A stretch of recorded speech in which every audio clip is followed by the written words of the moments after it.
Okay, good morning, everyone. The committee will come to order. Without objection, all members will have 5 days to submit statements, extraneous material, and questions for the record, subject to the length limitation in the rules. Let me, first of all, welcome our witnesses. This morning, we will take a look back at the wars that ravaged the Balkans 2 decades ago and shine a light on how the victims in Kosovo are still seeking justice so many years down the road. In this committee, I find it often helpful to look back and consider what was happening on the global stage at different times in history, and there was a lot going on 20 years ago. In 1999, as we geared up for the new millennium, the euro was established. 3 former Soviet bloc countries, Hungary, Poland, and the Czech Republic, became NATO allies. Boris Yeltsin resigned as president of Russia, turning over the reins of power to Vladimir Putin. And there was perhaps no more precarious situation than in the Balkans. The Bosnia War had recently ended, and the Dayton Agreement, concluded only a few months earlier, was only then entering its earliest implementation phase. But in Kosovo, things were much, much worse. After 10 years of crackdowns, human rights, violations of human rights, and severe ethnic discrimination, Slobodan Milosevic, the butcher of the Balkans, began a campaign to forcibly expel the ethnic Albanian population of Kosovo. In doing so, he displaced nearly 1 million people to countries around Kosovo, killed more than 11,000 ethnic Albanians, and initiated a policy leading to the rape of thousands of Kosovo women. Some 2,000 ethnic Serbs also lost their lives in the war.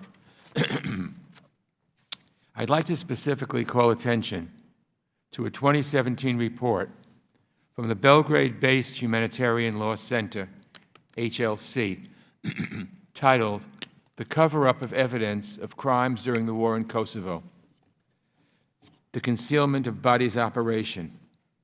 Now, according to HLC, this is what it said.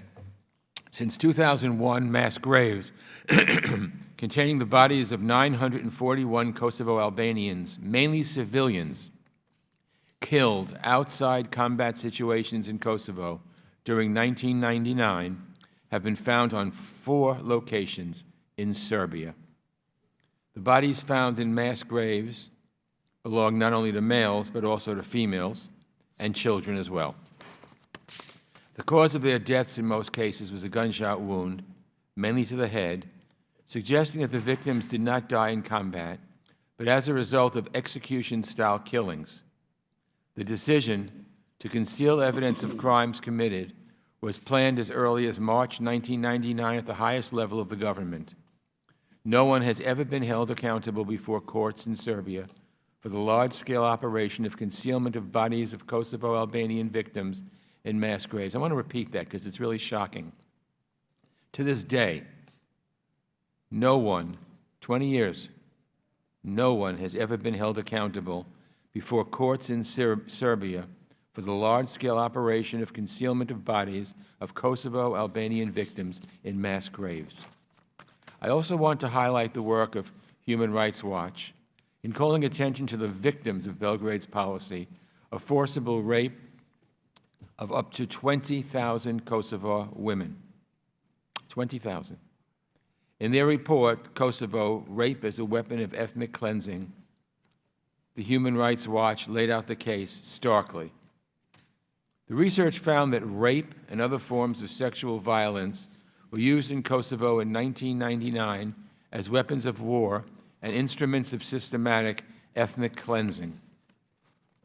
Rapes were not rare and isolated acts committed by individual Serbian or Yugoslav forces, but rather were used deliberately as an instrument to terrorize the civilian population, extort money from their families, and push people to flee their homes. Rape furthered the goal of forcing ethnic Albanians from Kosovo. But to this day, 20 years later, there has been little to no justice for the victims. Those who lost loved ones or who were sexually assaulted themselves have been offered virtually no avenues to to confront the perpetrators. Yes, the U.S. mission in Kosovo examined the crimes, but they did nothing to secure justice for the victims. ULEX considered several cases, but the effort was largely fruitless, leading to only a small number of convictions.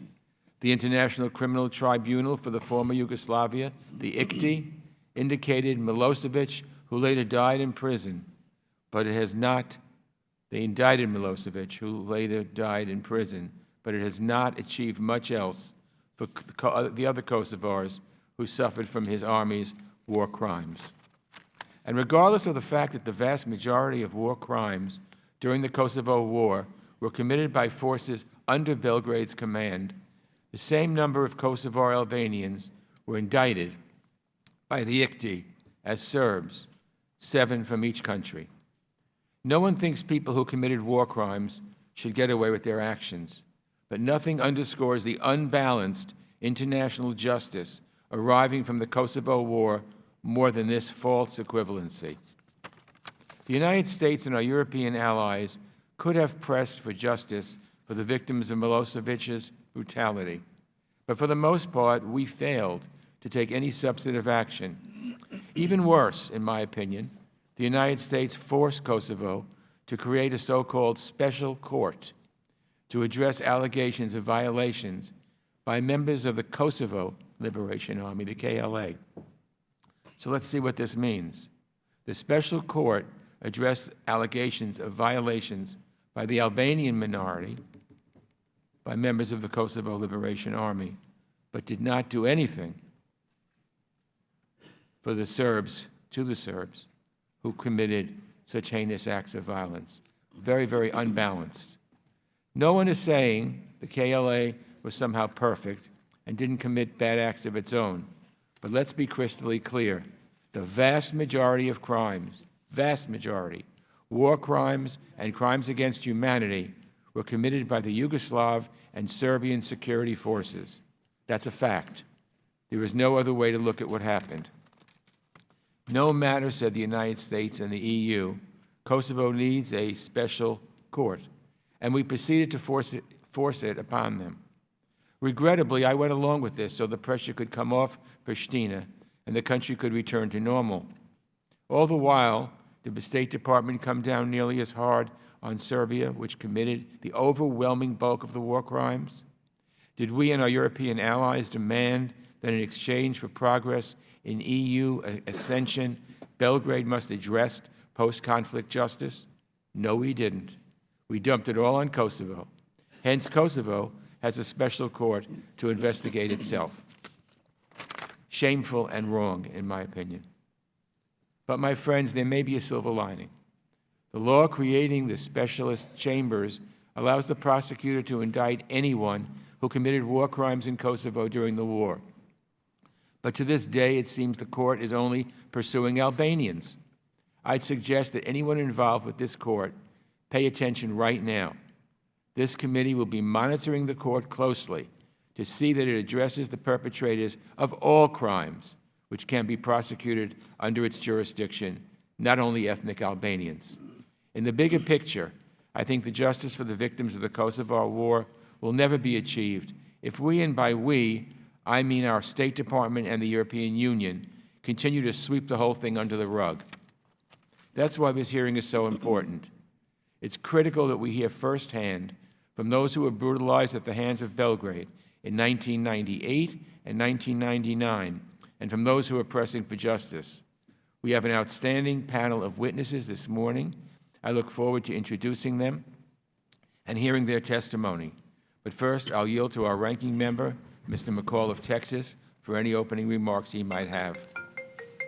Thank you, Mr. Chairman. Before we start this morning's hearing, I want to address the developing situation in Venezuela. The chairman and I both got a briefing from Ambassador Bolton. I think things are moving very rapidly, hopefully in the right direction. I continue to stand with the Venezuelan people and interim President Juan Guaido and urge Maduro to step down to allow peaceful transition in Venezuela and refrain from violence against his own people. The Venezuelan people need the support of the international community now More than ever, and I hope my colleagues here from both sides of the aisle can stand together in support of this cause for freedom and democracy. Now to the subject of this hearing. The war in Kosovo was a terrifying conflict that brought tremendous suffering to the Balkans. Over the course of a year and a half, ethnic tensions and violence forced families from their homes, took the lives of innocent civilians, and left an untold number of people scarred for life. Many of us remember the gruesome images shown across our TV screens or printed in the newspapers. Refugees were crammed into trains and sent off to camps. A spokesman for the United Nations Refugee Agency at the time said he was reminded of the darkest days at the end of World War II, with refugees streaming in all directions. We learned of horrifying war crimes that included torture, rape, and a program of ethnic cleansing carried out by Serbian forces. And by the end, over 13,000 people were dead or missing, and over 1.2 million people have been displaced. It was a full-blown humanitarian crisis. This would be the last major conflict of the 20th century on a continent that is no stranger to war. And while an operation carried out by NATO helped bring the hostilities to a close in June of 1999, the war never actually ended for many of its victims. The horrors have stayed with the people who were forced to endure them. Some survivors have yet to experience justice for the crimes that were committed against them, although we have pledged to never forget what happened in Kosovo 20 years ago. There are people who feel as if they've already been forgotten. Too many war criminals and perpetrators have yet to be punished for their evil actions. And while this is a sad reality, we can still take action and do something about this. This hearing will allow us to discuss what happened and review ways to seek the justice that needs to be served. This morning, we'll hear directly from our witnesses who can share their stories about what happened to them and their family members. Their truths must continue to be told. And I want to personally thank each of the witnesses here today, and all of us commend you for your strength, your courage, your commitments to peace. Of note, I want to also welcome Ms. Goodman from my home state of Texas. I'm hopeful that your testimonies will shed light on these atrocities that were committed and inspire others who have yet to share their stories. I'd like to finally thank Chairman Engel for holding this important hearing, and I urge my colleagues to find ways in which we can work together to find the justice that has so far eluded the victims of this conflict. And with that, I yield back. Thank you, Mr. McCall, for your statement, and thank you for your involvement.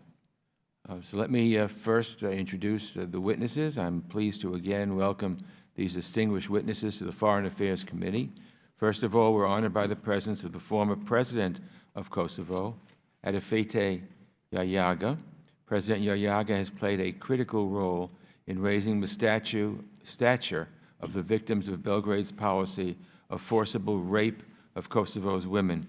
Her work has helped raise awareness of how victims of wartime rape for too long sat in shame and silence. She helped to destigmatize the wounds so that people could discuss their pain and be compensated. Among those who will share with us her tragedy today is Vasvi Jurkrat's Nechi Goodman. Ms. Krasniki Goodman made history when she became one of the first victims of Belgrade's campaign of sexual assault to speak publicly about what happened to her. I am deeply thankful for her courage and willingness to describe her regrettably unsuccessful attempts to seek justice for the crimes she endured. A true retelling of the horrors of the Kosovo War would not be complete without Ilia bytyqi. The murder and mass burial of his three brothers, all American citizens, by the way, the burial and murder by Serbian security forces, that represents, in my opinion, one of the worst crimes of the conflicts. Mr. bytyqi, whom I know, thank you for sharing with the committee your family's experience. Finally, I'd like to welcome Paul Williams, a professor at the American University's Washington College of Law. My daughter is a proud graduate of that school. He has worked with issues affecting Kosovo for many years. Our witnesses today and so many others still seek justice, and I look forward to President Williams describing what has happened with legal efforts in the past and what avenues still remain available.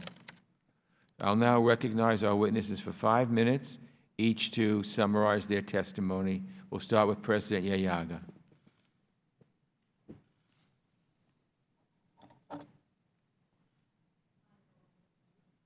If you push the microphone where it says talk. Yeah. Honorable Mr. And Chairman. move the microphone a little closer. We don't want to not hear your words. Are we okay now? Yeah, yes. Yeah. Honorable Mr. Chairman of the committee, honorable ranking member, honorable members of the Foreign Affairs Committee, ladies and gentlemen.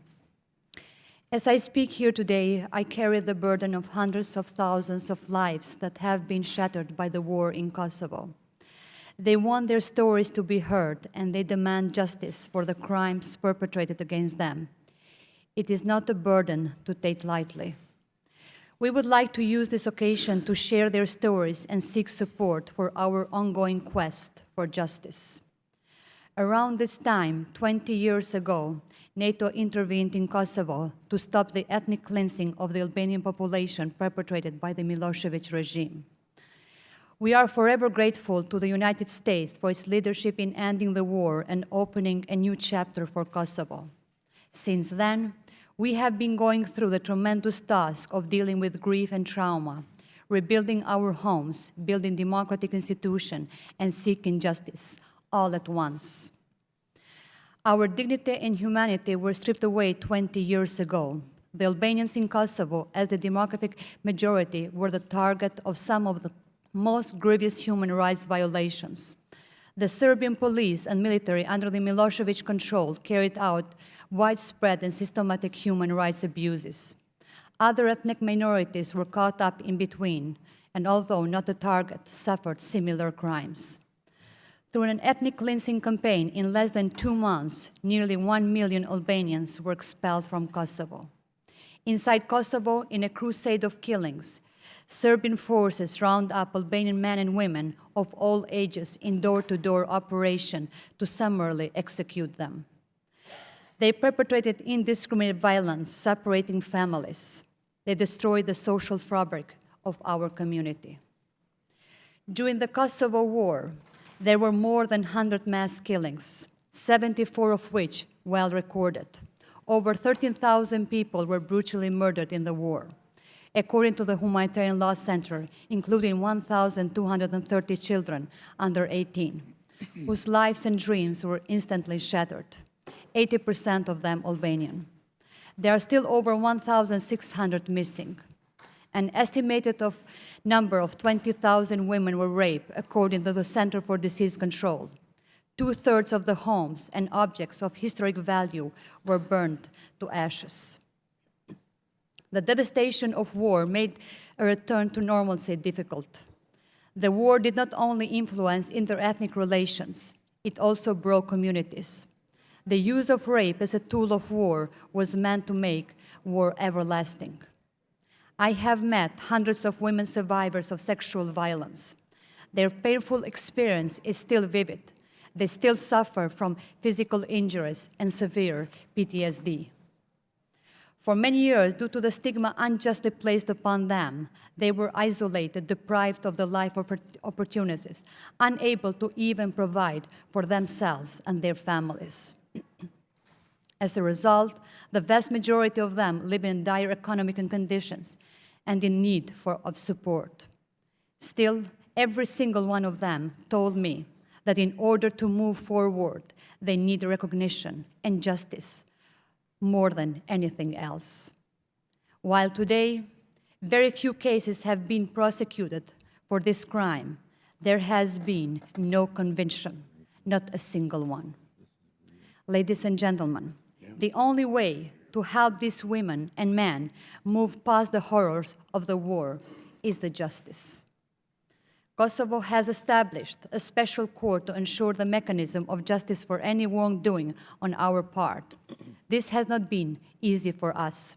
It is beyond our comprehension that there have been more indictments issued for alleged crimes of Kosovo Liberation Army than for the crimes of the Serbian forces committed in Kosovo, which were part of a plan, a blueprint drafted, orchestrated, and executed by the Milosevic regime. The main perpetrators of the most horrific crimes are still moving freely in Serbia and elsewhere. Serbian authorities even deny that atrocities in Kosovo occurred and continue to use Kosovo as a propaganda for internal political gains. The shadow of the war still lingers over Kosovo. It is present in the vivid memories and severe trauma of the survivors. It is present in the agony and desperation of the families of the missing people. It is present in the memory of the loved ones lost due to the power lust of the brutal regime. Having experienced the devastation of war, all we want is a future in peace. That is why we are committed to the dialogue to normalize relations with Serbia. We have already made all the comprehensible compromises in order to reach peace with Serbia, from the Rambouillet Peace Agreement in 1999 to Ahtisaari Plan in 2007. Kosovo has made painful compromises. However, under no circumstances will the people of Kosovo ever allow their hard-fought for independence, sovereignty, or territorial integrity to be placed into question. Justice for the crimes committed during the Kosovo War is long overdue, but it is not to be linked with a dialogue with Serbia. Justice is not a matter of the negotiation. It is a legitimate right of everyone hurt by the war. This matter is bigger than politics and all of us. Justice is a precondition for the long-lasting peace. We owe it to the loved ones whom we lost and the survivors still living with the open wounds. And above all, we owe it to our future generation for them not to go through what we did. That is why today I call upon the esteemed members of the United States Congress to take a stand for justice, to hold Serbia accountable for the crimes and ethnic cleansing in Kosovo. I thank you for the honor. Thank you, President jahjaga. Dr. Williams. Good morning. Good morning, Chairman Engel, Ranking Member McCall, and members of the committee. It is an honor to testify before you this morning. It is also a privilege and an honor to share this platform with the other individuals who will be testifying before the committee. It is clear from their written testimony that the Kosovo Albanian victims of the conflict in Kosovo suffer from an accountability gap.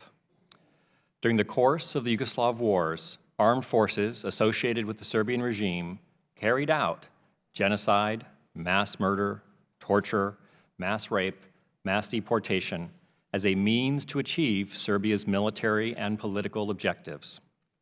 This campaign of terror and destruction was designed and implemented at the highest levels of the Serbian regime.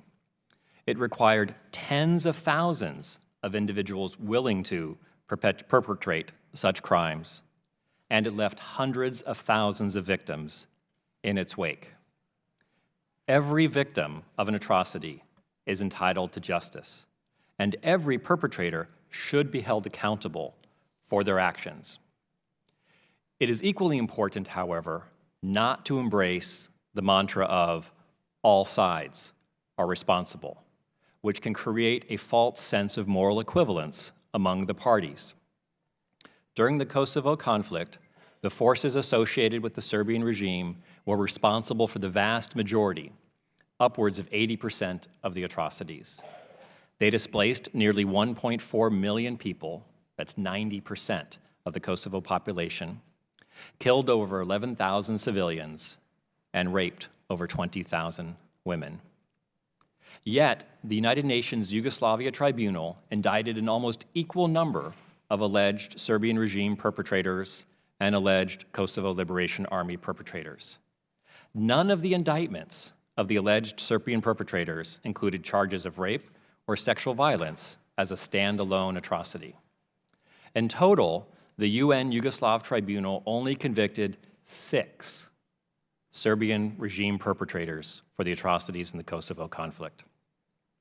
The domestic hybrid mechanisms created by the UN mission in Kosovo and subsequently by the European Union Rule of Law mission disproportionately indicted Kosovo Albanians by a factor of 10 to 1 and only convicted 4 Serbian regime perpetrators, again, with no charges of rape as a standalone atrocity crime.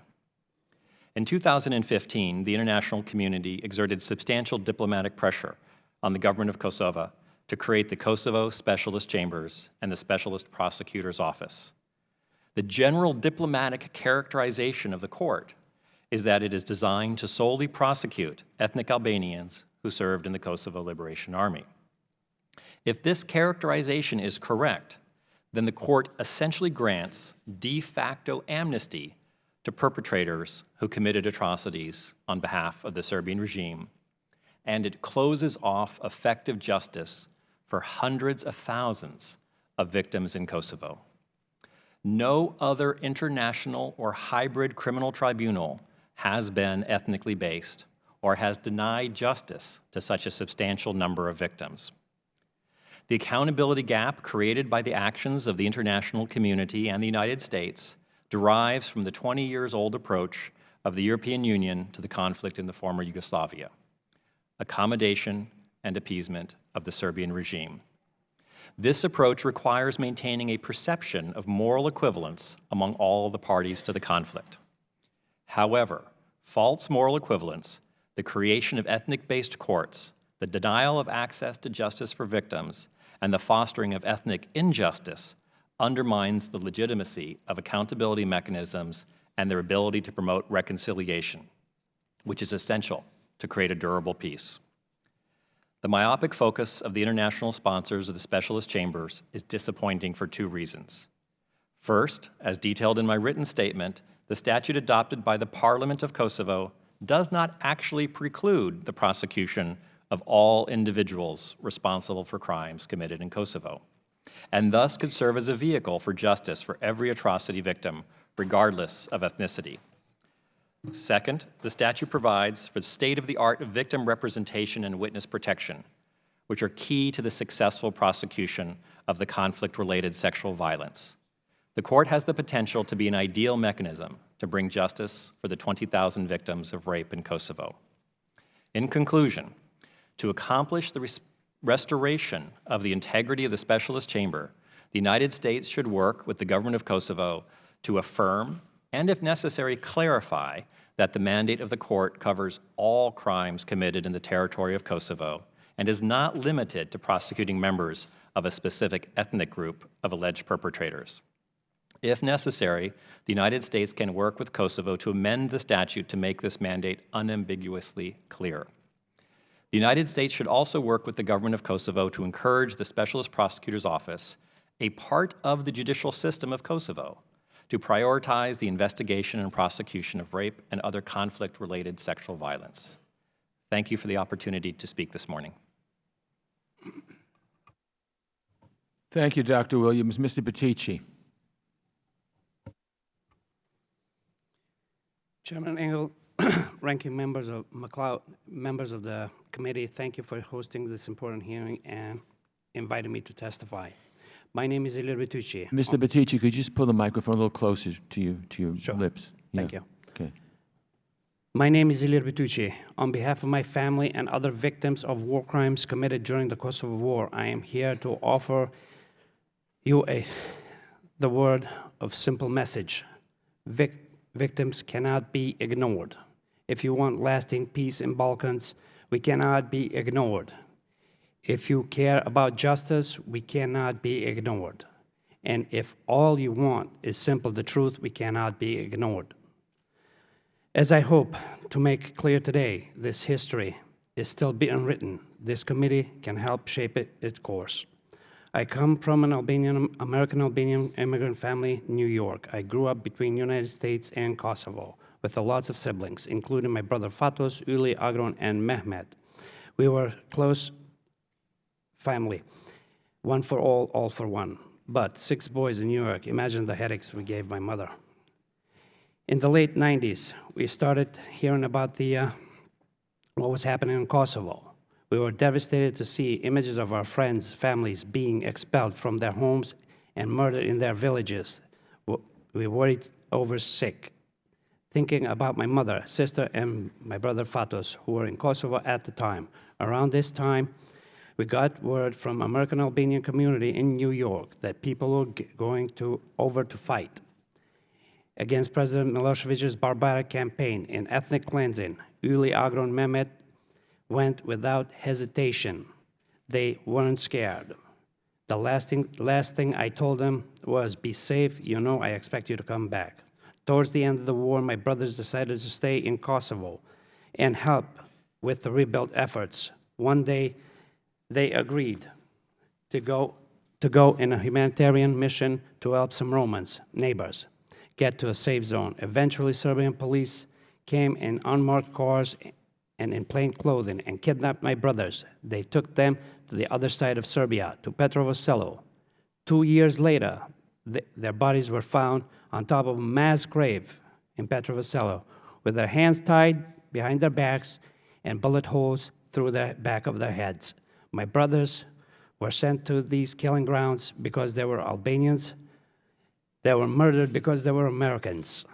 This had devastated my family.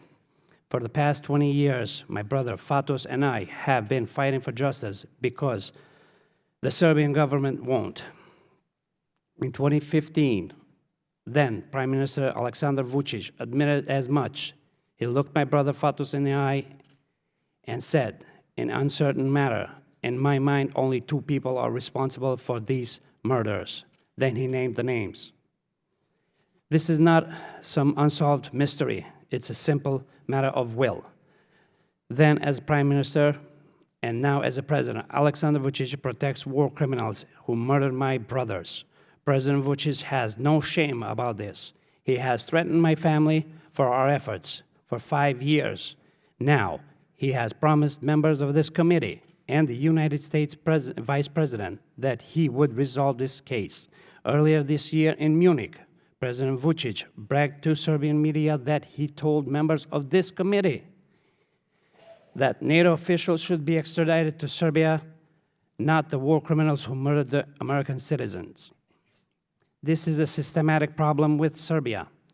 The government consistently protects war criminals, creating a political culture that intimidates witnesses and victims.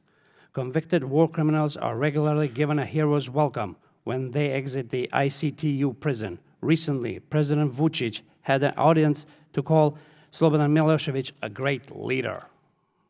Serbian war crimes institutes are failing in many ways. They issue very few indictments. The few indictments they allow are low-level suspects and direct perpetrators. Superior officers are shielded from scrutiny. Human Rights Watch, Amnesty International, the Humanitarian Law Center, the European Commission, the European Parliament, and others have each noted this defect. Recently, Serbia did not have a leading war crime prosecutor for 18 months. When Serbia Parliament finally elected one, the candidate won based on the pledge of prioritizing cases of Serbian victims, not cases like ours. These are many other problems illustrated in lack of effort to will resolve war crimes.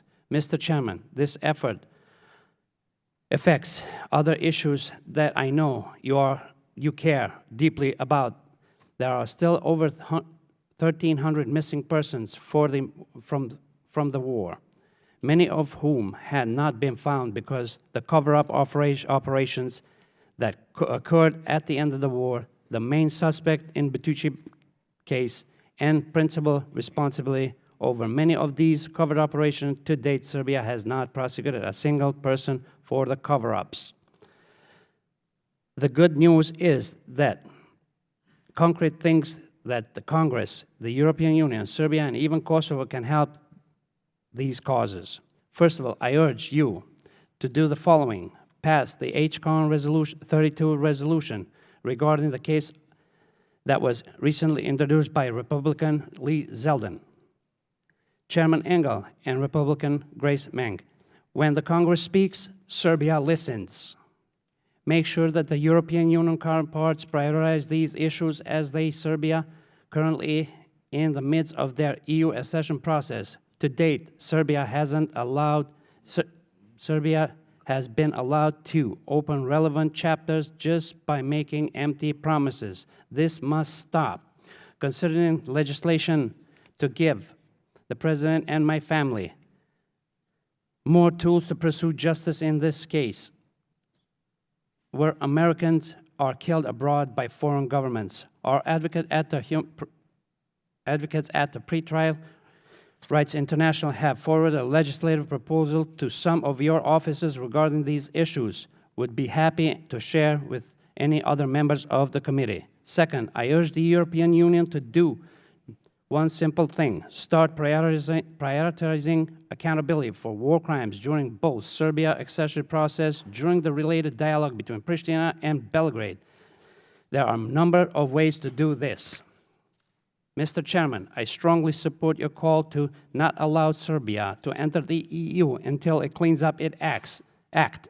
Serbia should not be allowed to enter the EU until it proves that it can do and will complete prosecution mid and high-ranking war criminals and the responsible for the cover-up operation. Additional, the international community has taken creative approaches to work with the countries in the region that have similarly faced problems, such as locating trials outside the country borders.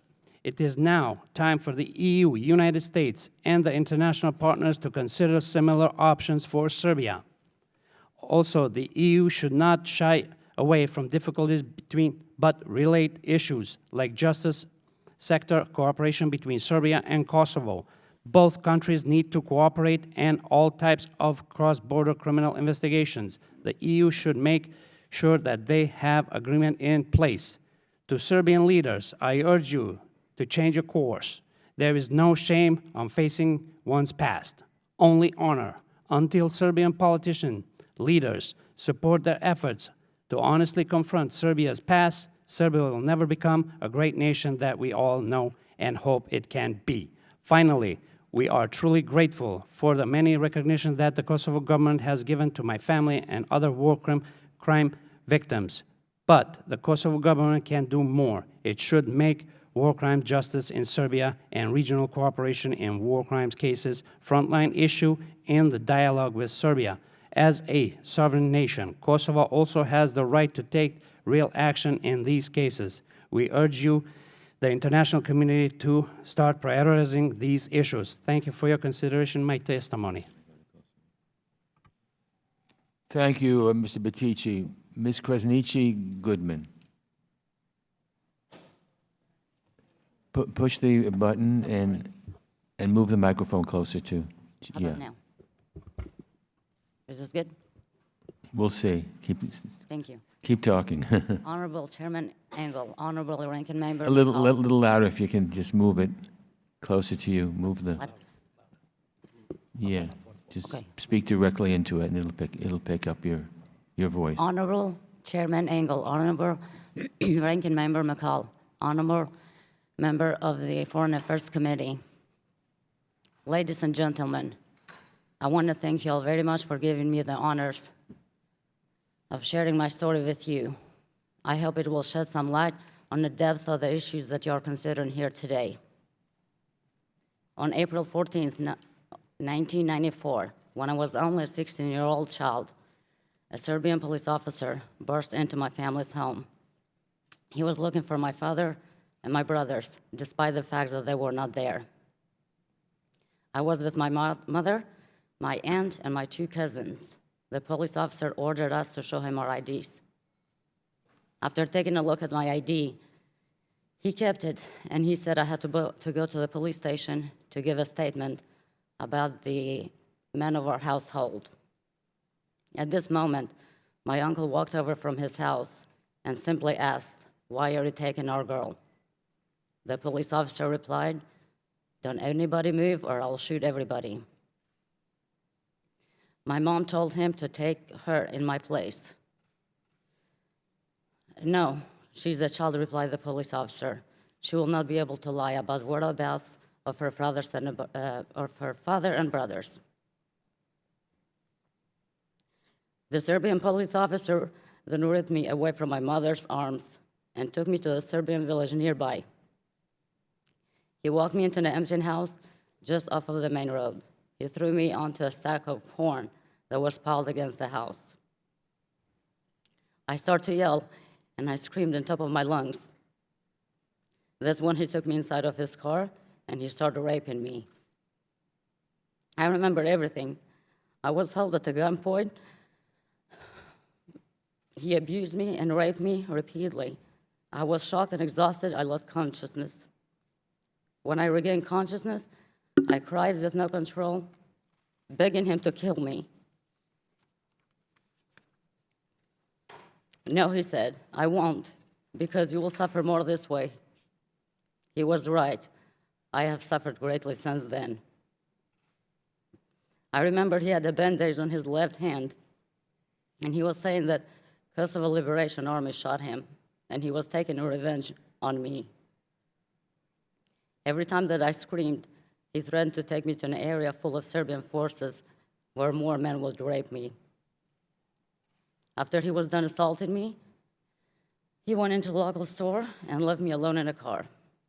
I know the village was primarily Serbians, so I was terrified to make a move. Shortly after the policemen left, an older man came out of the same store and walked towards me.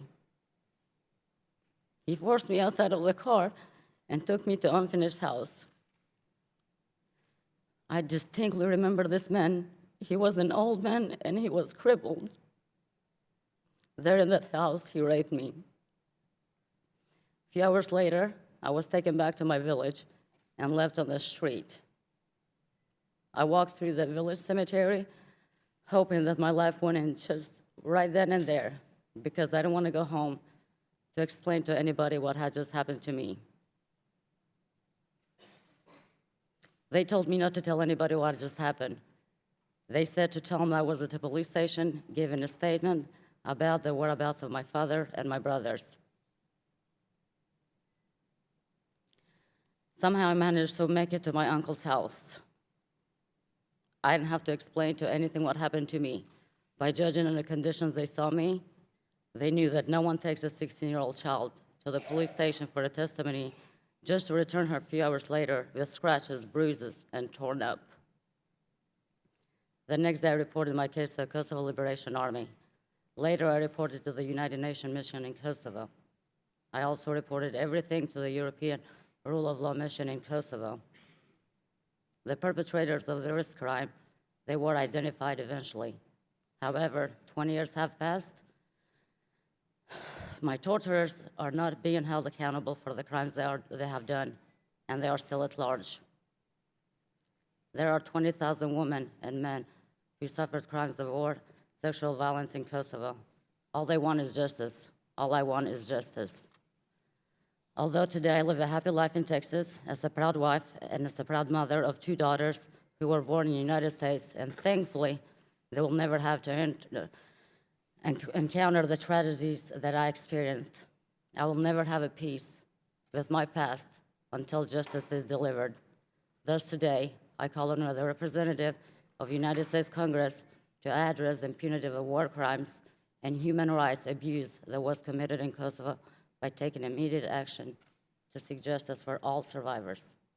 Thank you.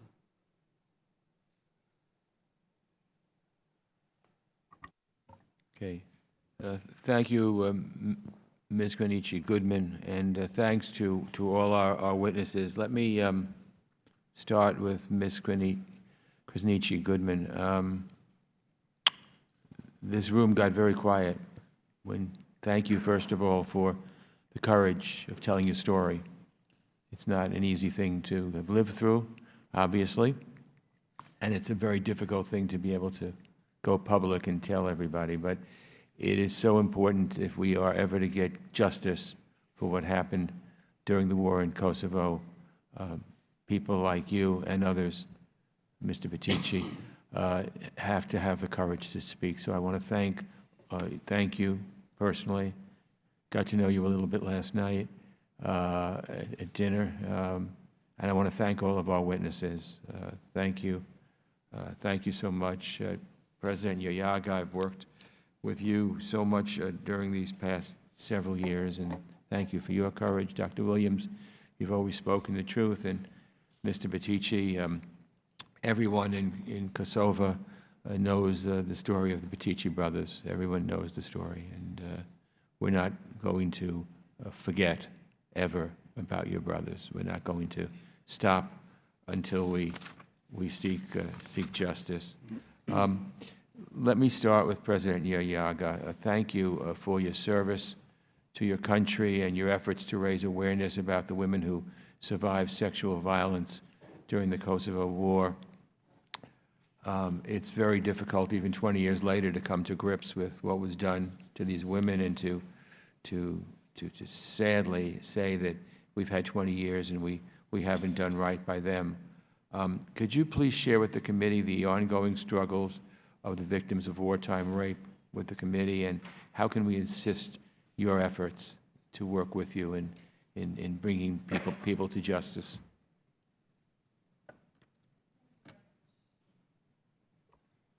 Mr. Chairman, thank you very much one more time for giving a chance to us to be able to share with the United States lawmakers and to the global audience how the justice has failed the victims of the war in Kosovo and what are the steps necessary to be taken in order to move forward. We want to bring to the fore the issue of the justice for the war crimes and the crimes against humanity committed by the Serbian regime, by the Milosevic regime, by the military, police, and by the paramilitary forces of Serbia. We want to bring the justice for so many of the innocent lost life. We want to bring the justice for so many of the survivors of the sexual violence. We want to bring the justice for so many of the missing people. Our dignity, Mr. Chairman, has been touched, and our humanity, and we have been stripped out of that 20 years ago.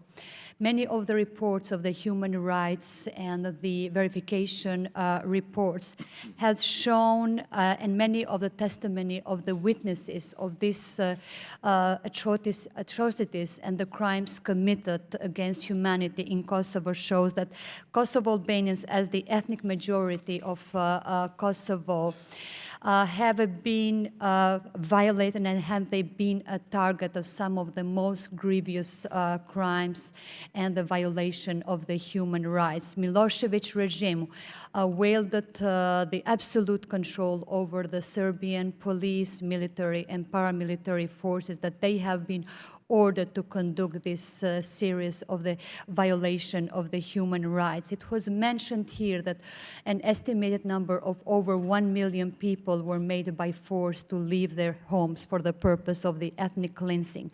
Only during the wartime, it was also mentioned here, over 13,000 people have been killed and massacred.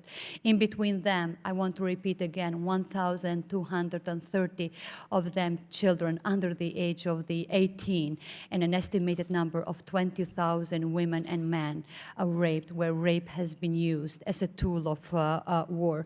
Only in between the March and April of 1999, about 1 million people were made by forced to leave the country for the purpose of the ethnic cleansing. As you mentioned, Mr. Chairman, in the very beginning of this hearing today, towards the direction of Albania, Macedonia, and Montenegro as a neighboring country, for our people people to search for for a safe haven. This were not only the country which has received the refugees from Kosovo, but we are forever grateful to many of the countries and the nations, starting from here, from the US, from the Germany, Austria, and many countries within the Europe, as far as Israel, Australia, and New Zealand, that has opened the doors to offer the safe haven for the people which were facing the tremendous crimes and suffering during the wartime in Kosovo. And here it was mentioned that the Western world did not experience that type of the ethnic cleansing since the Holocaust of from the World War II, and it is a true statement.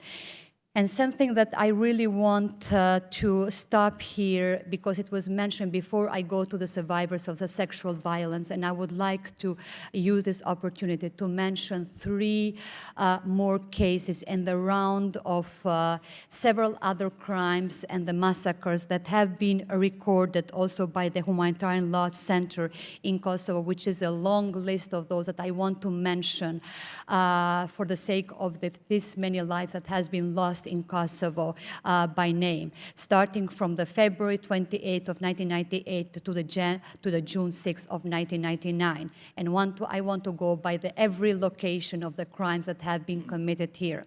It's Likošan municipality, Glogovec and Čires, Prekazi Poštan, Ljubenić, Poklekiri, Rahovec, Štutica, Grajčev, Senik, Rezala, Dubovc, Obrije Eprom, Rajčak, Rugova, neighborhood 2 and 3 of Skenderaj, Kotlina, Brestoc, Goden, Ternje, Bela Crkva, Kruša Vogel, Kruša Mlade, city of Suhareka, city of Fuškosova, Celina, Padališta, Dužnje, Samadređa, Dardania neighborhood in the city of Peja, Mamuša, city of Đakova, Kruševc, Izbica, city of Podujeva, Samadređa, Beljeg, Polac, Pastasela, Jović, Ljubenić, city of Đakova, city of Fuškosova, city of Đakova, Nagavc, Marina, Kreljan. President jahjaga, let me just, we will submit, without objection, we will submit all these names so that it will be in the official record. Please. We'll submit that. I just want to very quickly say one thing, and then I'll turn over to Mr. McCall. I have been to Kosovo many, many times. One of the most, I've been there with my friend Harry Baraktari and with others as well, and I remember particularly in 1999 going to a city called Peja, and every house, every Albanian in that city, which was an Albanian city, was forced out of their home. And as the people left their home, the Serbian forces torched each home, burned down each home, systematically, one by one, till thousands upon thousands of homes were all burned. And someone presented me with pictures of every home in Peja burning or charred. And I kept that. I still have that on my bureau, on my dresser, in my bedroom, so that every night it reminds me that there's still a lot of work to be done. The point that I want to make, and I guess it doesn't really require an answer, but anybody who commits horrendous crimes of war should be brought to justice. And we heard Ms. Krasniqi, Goodman, having the courage to say what you've said, and thank you. And Mr. Bytyqi, your family is, I've been to Kosovo, where the monuments to your families, to your brothers, it's well-known name. The thing that annoys me the most is that whatever atrocities there were committed on either side have to be brought to justice. But there were so many atrocities committed against ethnic Albanians. It's not even near equality. And yet when you look at what the international community has done, they've gone after Albanians much more than they've gone after Serbs, when there isn't even an equality there. There were so many more atrocities committed against ethnic Albanians, and to sort of pretend that there's this moral equivalency is absolutely a disgrace. And as long as I have anything to do with it, we're going to make that point and to continue to demand that people who did the terrible things to citizens that we heard from Ms. Kresnichi, Goodman, that these people are brought to justice. So I just want to say that. Mr. McCall. Thank you, Mr. Chairman. I want to say thank you to Ms. Goodman for your courage to come forward with that story. I know it's, as a former federal prosecutor dealing with victims, it's hard to relive that experience. And Mr. bytyqi, your brothers, it never quite leaves, and it's PTSD of the worst kind. So again, I want to thank you for coming forward. What I'm kind of shocked by, Mr. Chairman, is the fact that we had over 13,000 people killed, 1.2 million people displaced. It's been 20 years. We have a UN, UN administration mission, some sort of UN court involved, and only 6 people have been convicted. And I think Dr. Williams, you said that rape is not even a standalone crime that can be prosecuted. So, again, I want to thank you for having this hearing. I just find that completely unacceptable. So perhaps, Madam President, Dr. Williams, can you tell us what has been going on over the last 20 years? Because those numbers just don't add up to me.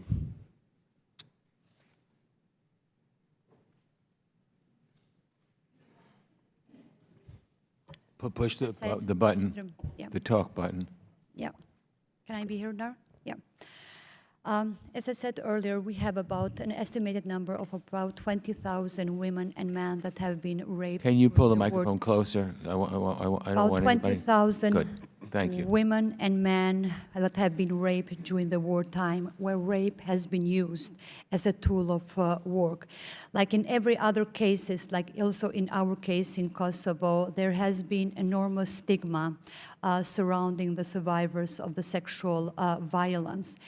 And the reason why the rape has been used as a tool of war by the police, military and the paramilitary forces was to emasculate the men of Kosovo and to destroy the very fabric of our society. And their main intention was to have the war last much longer after it has officially ended. And they have achieved that, because for 20 years after the end of the war, we still have these very living evidences and the proofs and the suffering among the survivors, each and every one of them, which are living with these atrocities, and this what they have gone during the war time. In many of those cases, the perpetrators of this horrendous crime, they were telling even out loudly that we are going, even though that the victims and the survivors were begging them to kill them after they committed those acts. They said to them that, no, we are going to leave you alive so you can live with this stain forever and you can remember for what we have done this to you forever and for your entire life. And every single survivors of sexual violence, no matter in which part of the country I have met, and I have met many of them throughout the country, hundreds of them, they seek only one thing. They seek for the justice. They seek for the perpetrators, whoever done these crimes, to be put forward to the justice and to be facing with the justice for the crimes that have been unjustly committed upon them. And fortunately, this issue of the survivors of the sexual violence, as you rightly said, Mr. Makalufa, is that they have not been priority immediately after the end of the war, neither from the international mission, neither from the provisional institutions of Kosovo. Only the women activists were the open door to the survivors of the sexual violence to offer, starting from the psychological treatment and all the way down to the physical and towards the medical treatment others. Only back in 2014, we as the country have started the institutional approach and care towards the survivors of the sexual violence. In that time, in my term as the President of the Republic of Kosovo, I established the National Council for the Survivors of Sexual Violence, which opened a totally new chapter for the survivors for their reintegration, rehabilitation, resocialization, and the access to the justice. Why I mentioned the access to the justice, which is very limited because so far we do not have even a single perpetrator that has been found guilty for And thank you for starting the National crimes. Council And that's for Survivors. why we need, sir, there is a tremendous need to establish the special court in order to prosecute these cases of the war crimes and crimes against humanity and the crimes of the sexual violence used as a tool of war in Kosovo. I call upon this body, I call upon you as the United States Congress, as the body that has proven so far and has lined up yourself in the right side of the history, and that you have proven that 20 years ago in the regard with the intervention in Kosovo to stop the war, to stop the genocide, and to stop the ethnic cleansing, to condition Serbia and to keep Serbia accountable for all of the crimes and atrocities that they did towards the innocent people of Kosovo. And it is really unjustly to see that Serbia has a very open path towards Euro-Atlantic integration. And I want from this body to analyze all of the possible circumstances to establish the type of the special court, the way that we have established in Kosovo for all of the crimes to be investigated by this body. At the same time, Serbia to be conditioned in their path towards the Euro-Atlantic integration. And I look forward to working with the chairman on the idea of the special court. And Dr. Williams, my time is limited, but the United Nations has wholly failed. I mean, I was a federal prosecutor for many years. This is incompetence. It's inept. It's not working. So is a special court idea the answer? A special court with a clarified mandate is the answer. There were 3 reasons why the UN mission failed. The Yugoslavia Tribunal was timid and tardy in its indictments. When it indicted Milosevic, it said to itself, we've indicted the most senior political leader, tick the box on Kosovo. They indicted a handful of other small individuals. They then had a 2-year trial, and he died during the trial, so justice wasn't achieved. The UN mission in Kosovo, the EU mission in Kosovo simply weren't equipped, weren't interested, and didn't exercise the jurisdictional mandate that they possessed. And then the third reason, as I mentioned in my testimony, is this sense of moral equivalency. The European Union approach, which the United States falls into once in a while, is that we need to integrate Serbia into Europe. If we say all sides are responsible, the Croats, the Bosnians, the Kosovars, the Serbs, it's easier to accommodate and appease the existing regime in Serbia. You saw this at Dayton, you saw this at Rambouillet. And then you have the special court, which is the worst possible court one could imagine, which is a court specifically designed only to prosecute one ethnic group for one set of crimes. That's its public characterization. A close reading of the statute, and you know as a prosecutor, you look at the statute of the crimes, it can apply to all crimes and crimes committed by all perpetrators and provide justice for all victims. But it's going to need direction. The important thing to remember is this court was created by the Parliament of Kosovo. The government of Kosovo possesses the authority to clarify, reframe, and if necessary, amend the statute to make it crystal clear that it's not just an ethnically based court. And I would encourage, I'll stop there. Thank you. Okay. Thank you. Ms. Bass. Thank you, Mr. Chair, and let me just take a moment to thank you for your leadership on this issue for a very long time. I'm aware of that. I did want you to continue on talking about the special court to try to understand exactly what you think would be the best. And then I also wanted to hear, in terms of our role, the role of the United States, and whether or not you feel that we've played a positive role in terms of bringing the perpetrators of war crimes to justice. And gentlemen, I'm sorry, I don't want to mispronounce your name. You described your brothers, and you said they were Americans, and I just was wondering specifically what the U.S. did in your situation. So I throw those questions out to the panel. The Special Tribunal has a unique founding. There was a report crafted by the Council of Europe, again, as part of this approach of moral equivalence. It focused on its face exclusively against crimes committed by ethnic Albanians, but it did acknowledge that there were a number of crimes committed by a number of parties, and that's important. It wasn't the emphasis of the report, but it did acknowledge that a lot of what we've spoken about here today, about the preponderance of the crimes being committed by the Serbian regime. The statute has an odd jurisdictional mandate. The jurisdictional mandate is for crimes related to the report of the Council of Europe. Now no lawyer would write a statute that would lay out the jurisdiction and then reference it to a report by a diplomat.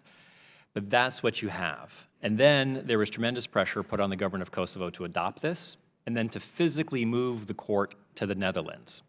And that's where the opportunity comes to turn this court around and make it successful.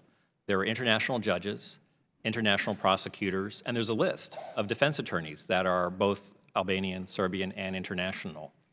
The problem is, as lawyers, we sit and we look at the statute and we can say, yes, this can be used to bring about accountability for all perpetrators, for all victims, and provide justice for all witnesses. And in particular, and I emphasize this in my written statement, it has state-of-the-art witness protection, which makes it ideal for prosecuting crimes, sexual-related crimes for conflict abuse, or conflict-related sexual violence. But the diplomatic momentum is that it's a narrow ethnic-based court, and unless the U.S. government takes some action or works closely with the Kosovars to provide them the political cover to reframe. What do you see that action being? This action would be a statement by the Department of State explaining what the mandate actually covers. The U.S. government provides funding for this court because it's an internationalized hybrid tribunal to condition this funding on the proper interpretation of its mandate and to second necessary personnel and resources. And I'll end with 10 seconds of, when I was at the State Department in the early 90s, the Yugoslavia Tribunal was set up. The Americans moved money, they moved personnel, and the American government was heavily involved in crafting the Security Council resolution, the mandate, the statute of the Yugoslav Tribunal, because America knew how important justice was going to be for durable peace.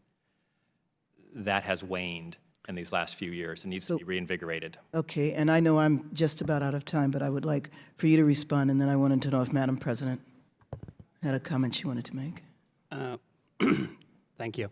The Bytyqi brothers were all American citizens when they were in 90s, when the atrocity of the Serbs, Milosevic's regime was putting on Albanian people in Kosovo. At the time, we had our parents there, my brother, younger brother, my sister, and my mother. And we heard that the American Albanian community are gathering up together to go fight over, with the support of the U.S. government. And they went fought. They did what any soldier would do: protect one from other from the other. And where the U.S. government stands, the U.S. government does do a lot, but the problem is Serbia. What was the response when they found your brother's bodies? What did the U.S. government do? They did everything. We started prosecuting. After a couple of years, there was a prosecutor. The U.S. government, Serbian government doesn't cooperate. You know, they talk the talk, but they don't walk the walk. They'll give you, empty promises, which have been happening for the past 20 years. Okay. The president himself, he keeps the criminals close allies to himself. Okay. And then, Madam President, is there anything you'd like to add? Thank you. Thank you. Thank you very much. And actually, I wouldn't have more else to add than what Dr. Williams has already explained as regard of the structure of the special court, which should only require some of the amendments of the current structure of the special court, which has been already established. And it was very well said here that no court should be established only in certain ethnic bases in there. Proofs and evidences are already there because they have been there for about 20 years. And these are very well documented by many of the international human rights reports.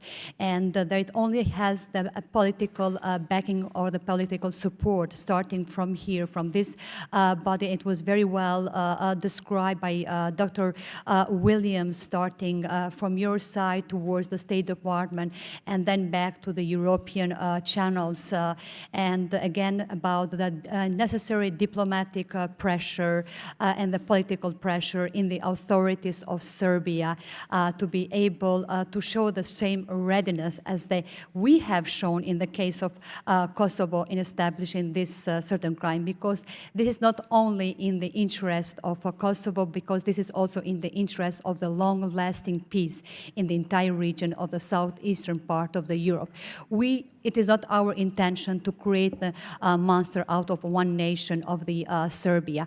Our intention is to have Serbia and the Serbian authorities to hold accountable and responsible everyone who has committed these crimes towards the innocent people of Kosovo. Thank you, President jahjaga. Before I call on Mr. Chabot, I want to acknowledge all the people who came from all over the country, particularly from New York, to be here with us today to witness what is happening. I'm very happy to see all of you, and I want to single out Councilman Mark Jonai, who's here in the audience as well. Thank you very, very much. And of course, Harry Baraktari and all the people that I know so well.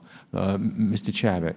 Thank you very much, Mr. Chairman, and thank you very much for holding this hearing. I think this was very important for you to do so, and I know that you have personally been very involved in this issue for many, many years, and I think members on both sides of the aisle respect your dedication and your commitment to it. I haven't been to the region or to Kosovo nearly as many times as you have been there. Learned a lot when I was, and coincidentally, the Dayton Accords occurred just up the road from my district. I represent Cincinnati, Ohio. Dayton is just north of my district. And I saw you nodding, Dr. Williams. My first question I wanted to ask you, the ranking member, Mr. McCall, I got a sense from him, he's as outraged as a lot of us are about how the UN, the world has really, I think, failed miserably in this. The Dayton Accords did get the war more or less ended, at least the physical shooting and the bombings and that type of thing. But in holding guilty parties accountable, it has just failed miserably. And hearing especially the two witnesses that felt this with their families, it's horrific what you all had to go to. And the courage of you coming here again today puts all of us, I think on both sides, in awe that you're able to come before a committee like this and testify. So thank you for doing that. It's important that the world hear this. So I guess, Dr. Williams, let me just ask you this. As horrible as this has been, there are other atrocities and mass killings that have occurred. Obviously, Rwanda comes to mind, Cambodia, South Africa, as far as the reconciliation afterwards. Is there anything that we can learn from how they handled some of these things that did or didn't happen here? Or what can we learn? Because we need to learn as much as possible from this. Thank you. By way of full disclosure, my father's family is from Dayton, Ohio. So it's, we're kindred spirits there. The thing we can learn, there's two things we can learn about dealing with accountability and reconciliation. The first, it's important to understand the nature of the individuals that we've negotiated with to create the Dayton Accords, to create the Rambouillet Accords, and what sort of countermeasures must be subsequently employed. 3 of the 4 signatories of the Dayton Accords, Krajisnik, Milosevic, and Tudjman, were indictable or indicted for war crimes. Krajisnik and Milosevic were indicted. Tudjman died before. The prosecutor said she was about to indict him. The 2 chief negotiators for Serbia at the Rambouillet Accords, Milutinovic and Shinovic, were also both indicted for crimes against humanity. So you have to bear in mind that while we negotiate, or the UN negotiates with these individuals to get a peace agreement, you're not going to find justice as part of the peace process, which is why you have these tribunals. And what we found in Sierra Leone, in the Ivory Coast, in Rwanda, in Cambodia, and in other places where there's tribunals, is you need a holistic approach. You need an accurate historical record, which the tribunals, but also truth commissions, non-amnesty-based truth commissions, help to provide. You need victim catharsis. So in Rwanda, there was the genocide. The International Tribunal prosecuted nearly 60 individuals. But then you had local prosecutions, and you had gacaca courts at the community, and over 100,000 individuals have been processed through the system that Rwanda created. So the victims have their say. In a tribunal, it's the perpetrators who have their say. They're the ones on trial. Milosevic represented himself. But in truth commissions or in localized mechanisms or in these hybrid type of tribunals that the specialist chambers could be, you have the opportunity for victims representation, victims counsel. And then you need more memorialization and you need recognition. And it must be a comprehensive package. You haven't had that in Kosovo, and that lesson hasn't been learned from all of these other tribunals that we've seen.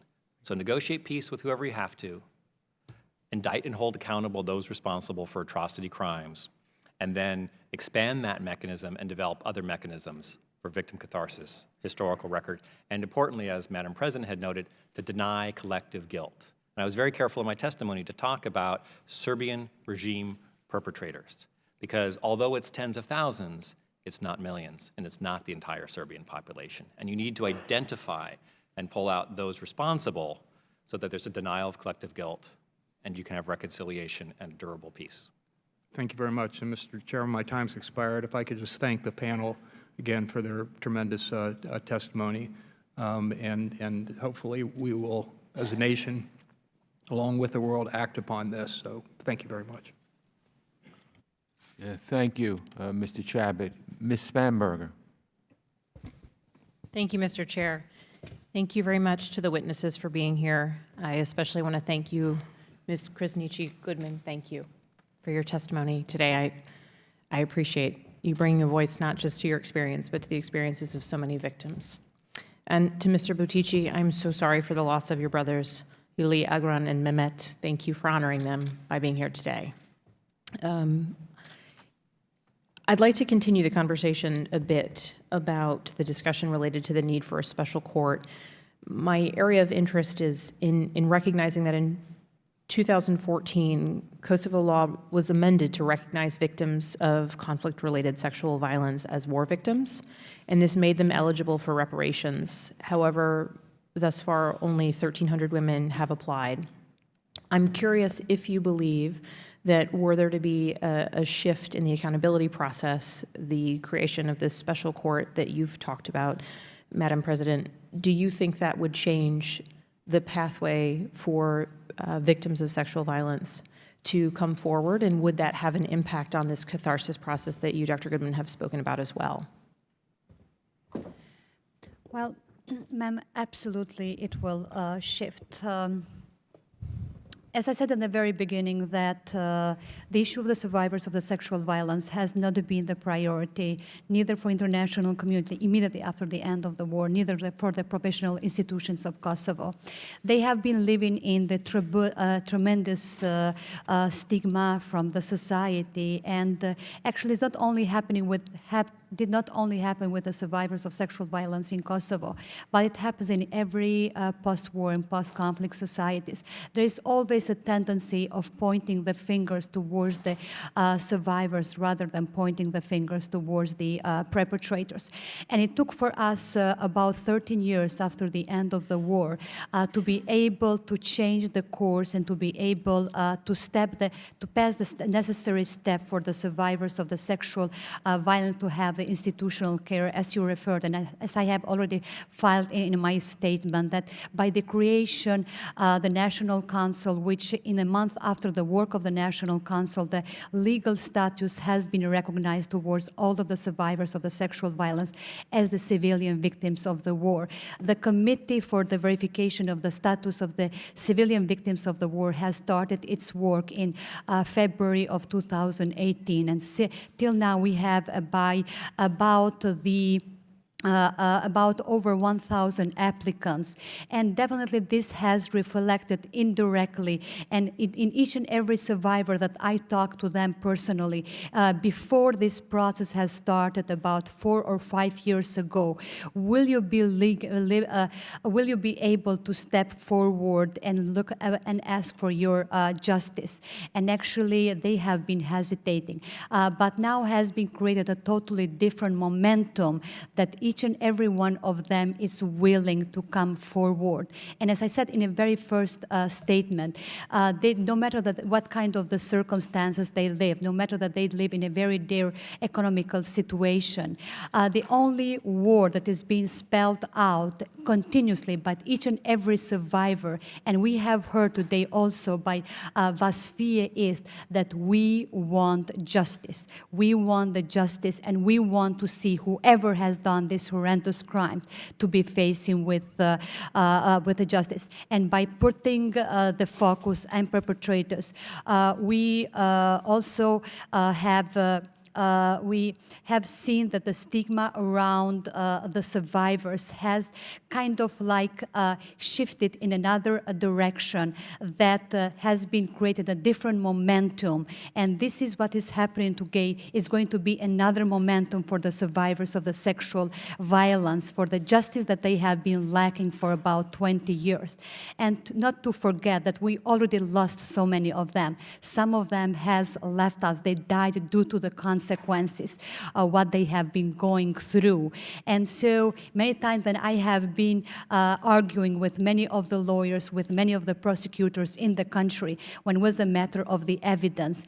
You don't need more than evidence than themselves, the survivors of the sexual violence. And most of those cases, they were not done or they were not conducted alone. They were conducted in the presence of the family. They were conducted in the presence of the entire village. They have been conducted in the presence of the in-laws and much wider group into that. So evidences are there. Everything is ready. What we need is the proper platform and mechanism, such as a special court, to be able to proceed and move forward, to bring for the first time after 20 years the long-lasting peace in the hearts and minds and each and every survivor.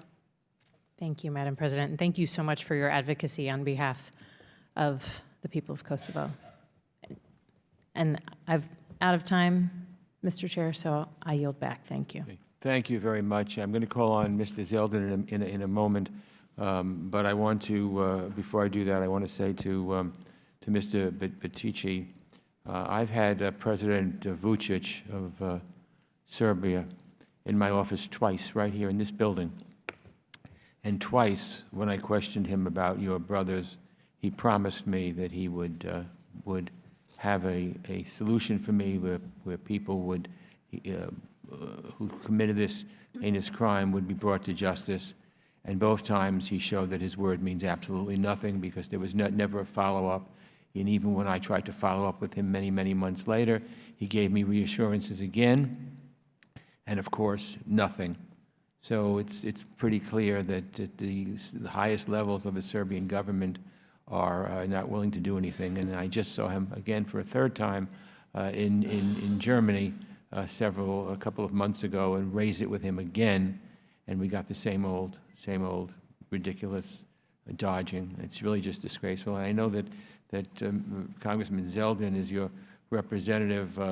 He and I wrote to Secretary Pompeo about your case and other post-conflict justice issues, and we're going to continue to be relentless when it comes to bringing back truth and getting some justice for you and your family and your brothers. Mr. Zeldin. Well, thank you, Mr. Chairman, for holding this hearing, and I can personally attest from being with Chairman Engel in that meeting in Munich with President Vučić and having many other conversations with the chairman and his team over the course of not just the last few months while he's been chair, but years. It's a very personal and in a very positive way, laser-like focus on this issue. And I want to thank the chairman and his team for making such a dedicated effort with a ton of follow-through. It's one thing you have a meeting with a constituent or someone in our country, they share a personal story, and maybe you forget about it in the weeks or the months that follow. But I think it's an important message, and as I know that President Vučić and his team pay attention to today's hearing, they're watching. It's an important message that they receive that on both sides of the aisle, this issue isn't going away. And if it's the 20th anniversary of what happened to the bytyqi brothers, and we're still here having this conversation, and they might have thought 5 or 10, 15 years ago that fast forward to 2019 that we would just stop talking about it. If you look around this entire room, there's no seats. There are plenty more people who would be filling these seats if we had them, and that should also send a powerful message to President Vučić and his team, because they have goals for their country. And I believe and I agree with what Mr. bytyqi said and what Ms. Goodman said, that justice absolutely must be part of any of those talks for a future relationship. For a Serbian relationship with the United States, it requires justice for the victims.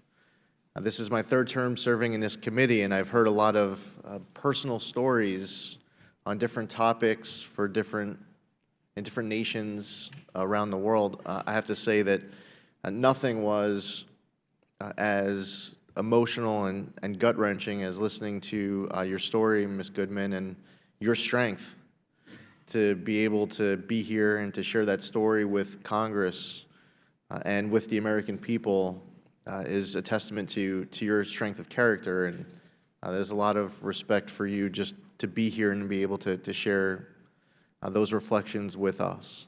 And I think it really highlights for all of my colleagues as they read through House Concurrent Resolution 32, as they talk to their teams about what that text means, what the message means, that hopefully if they weren't in this room to hear it, to replay the witness testimony from Mr. bytyqi and Ms. Goodman especially, and sign on. We need every member of the House Foreign Affairs Committee to sign on to House Concurrent Resolution 32. We need every member of Congress to be supportive of House Concurrent Resolution 32 and to send a powerful message beyond today to President Vučić and his team that all of their goals for what they want with their neighbors, what they want with a wider region, with the United States, it all requires well, at the demand and the assistance of the United States, must include justice. In December 2018, the Department of State designated Goran Radosavljević, who it was under Section 7031C due to his involvement in these war crimes. I am grateful that this designation was made by the State Department. Gori's name has been referenced in other meetings that have taken place with colleagues, and he is known to be a suspect in the murder of the bytyqi brothers. And when Chairman Engel and I sat with President Vučić in Munich, it was explained that there hasn't been enough evidence in order to bring a prosecution. But the family wants their day in court. Based off the evidence that exists, the United States feels comfortable to make this designation back in December of 2018. We have heard it acknowledged through people who have met with President Vučić in other settings, including Mr. bytyqi was in the room when he heard it out of President Vučić's mouth, and others acknowledging that Gori is a suspect. So what does that mean? Whatever evidence you have now, 20 years later, it's time for a trial. It's time for a day in court. This issue is not going to go away.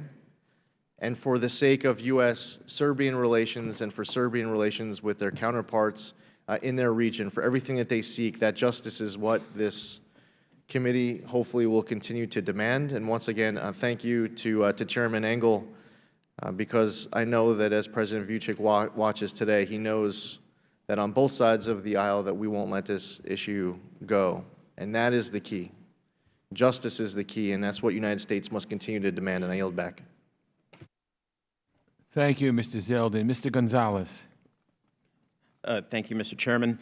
My question will be for Ms. Grisnigi Goodman. Ms. Goodman, thank you for being here with us. Thank you for your courage and willingness to tell your story to the committee. I know that it can't be easy, but I'm sure what you're doing means a great deal for women, not only in Kosovo, but around the world, especially the thousands who face sexual violence during war. And I want you to know that we all here deeply care what you're saying and what happened to you and many others, and we want to do all we can to help women in Kosovo to find justice. With that being said, I have a special question for you and for Mr. bytyqi. Do you feel that as United States citizens, our government has lived up to your expectations and how we should have sought justice for you at this moment in time? And what would you expect, if not that? Thank you. I've been a U.S. citizen for 13 years. When I was going through the trial with my case, all the trials failed me. This basic court, appeals court, Supreme Court. Pull the microphone a little closer. I did not, United States did not do nothing for me. No, they didn't. But neither did my country, Kosovo. So they let me down. But I'm hoping maybe now it's something that we can start working on to seek justice. If it's not for my case, at least for the other 20,000 men and women, because we do need justice. Well, as my colleague on the other side of the aisle suggested, we will never forget what happened, and we will continue to look for justice for you and others who've suffered these atrocities. And Mr. bytyqi, I would like to hear from you as well. Thank you. Mr. Gonzalez. Yes, the U.S. could do more. They could put amount of pressure and take swift and precaution measures that Serbia delivers justice to my brothers, not only to my brothers, but the rest of the victims of the Kosovo-Albanian war, crimes committed. As you know, before I stated that when Congress speaks, Serbia listens. The only way is political pressure under Serbia. That's the only way Serbia will cooperate, no other way. They'll promise you heaven, but they will not deliver. As you've heard the Chairman Engel, he was promised a few times, my family was promised, members of this committee was promised, nothing, nothing. Instead of prosecuting the criminals, he holds them dearly to himself, close to his lobby. Practically, they were still in the government of Serbia. Criminals that killed my brothers are still in power in Serbian government. Thank you very much. Thank you. Thank you. And I see you visibly shaken. And Ms. Goodman, thank you for your courage to come and express so vividly what happened to us, because this is the way we learn and how we can continue this fight until the end, until we can finally bring those to justice. My next question to you is to Ms. Goodman again.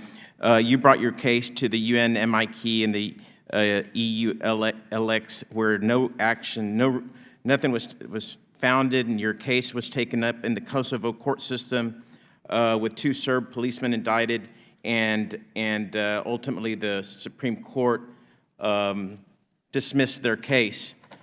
Do you have plans for further legal action against your perpetrators any other way that you Thank you. Yes, we do have plans maybe to go through the chain of command. That is my only option at this point. But haven't you reached the last place, being the Supreme Court of the country, or are you saying international community? Supreme Court of my country, it's closed case. Now they're going to go through the chain of command. They're going to reopen my case and go through the chain of command. Thank you. Well, I'm very sorry the international community has failed you, and we, the United States, will continue pushing this to the end, and we will not forget. Thank you. And I yield back. We need your help. Thank you. Thank you. Mr. Smith. Thank you very much, Mr. Chairman, for convening this important hearing, and to our distinguished witnesses for bearing witness to an extremely ugly truth that still needs to be rectified in terms of accountability. And I do want to thank all of you, Dr. Williams, your testimony about the accountability gap. During the conflict, I remember traveling to Stenkovic and met with hundreds of refugees who were the lucky ones who made their way over the border to relative safety, but obviously so many others never were able to make that trek and suffered horribly under Slobodan Milosevic. And I think it's very timely, 20 years later, to be calling for all of the unmet needs when it comes to justice, which has not been served well.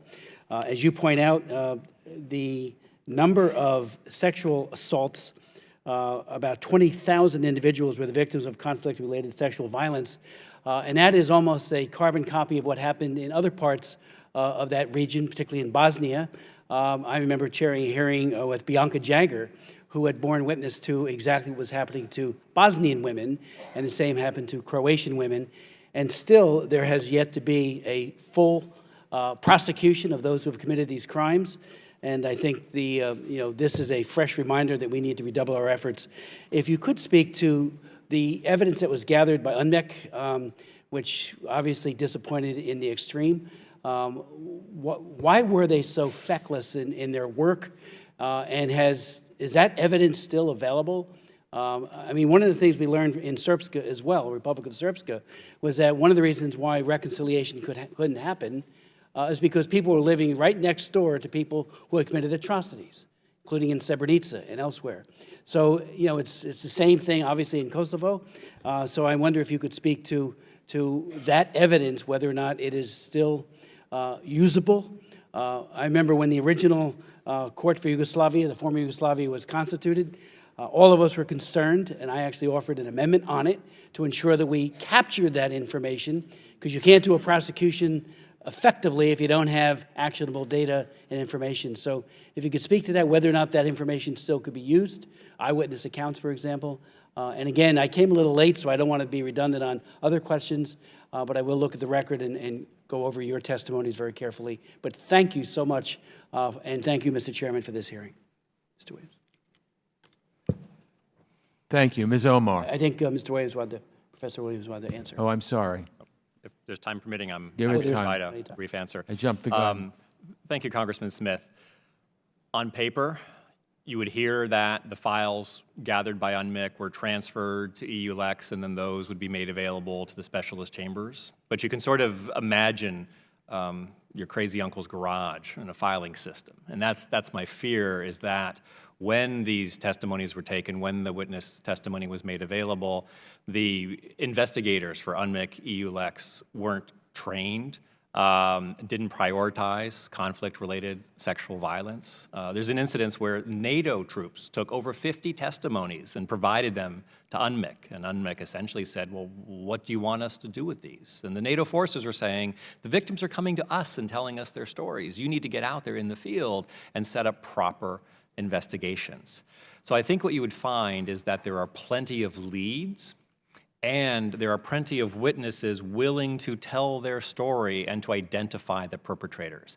And that's what's unique about Kosovo, is the deep, deep commitment of the victims to seeing justice be done so that there can be reconciliation and they can live alongside their neighbors.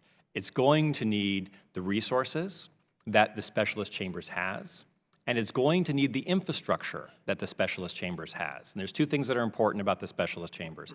One is a comprehensive witness protection program, which again, when you're talking about conflict-related sexual violence, that's very important. And then secondly, they actually have a provision for victims' counsel.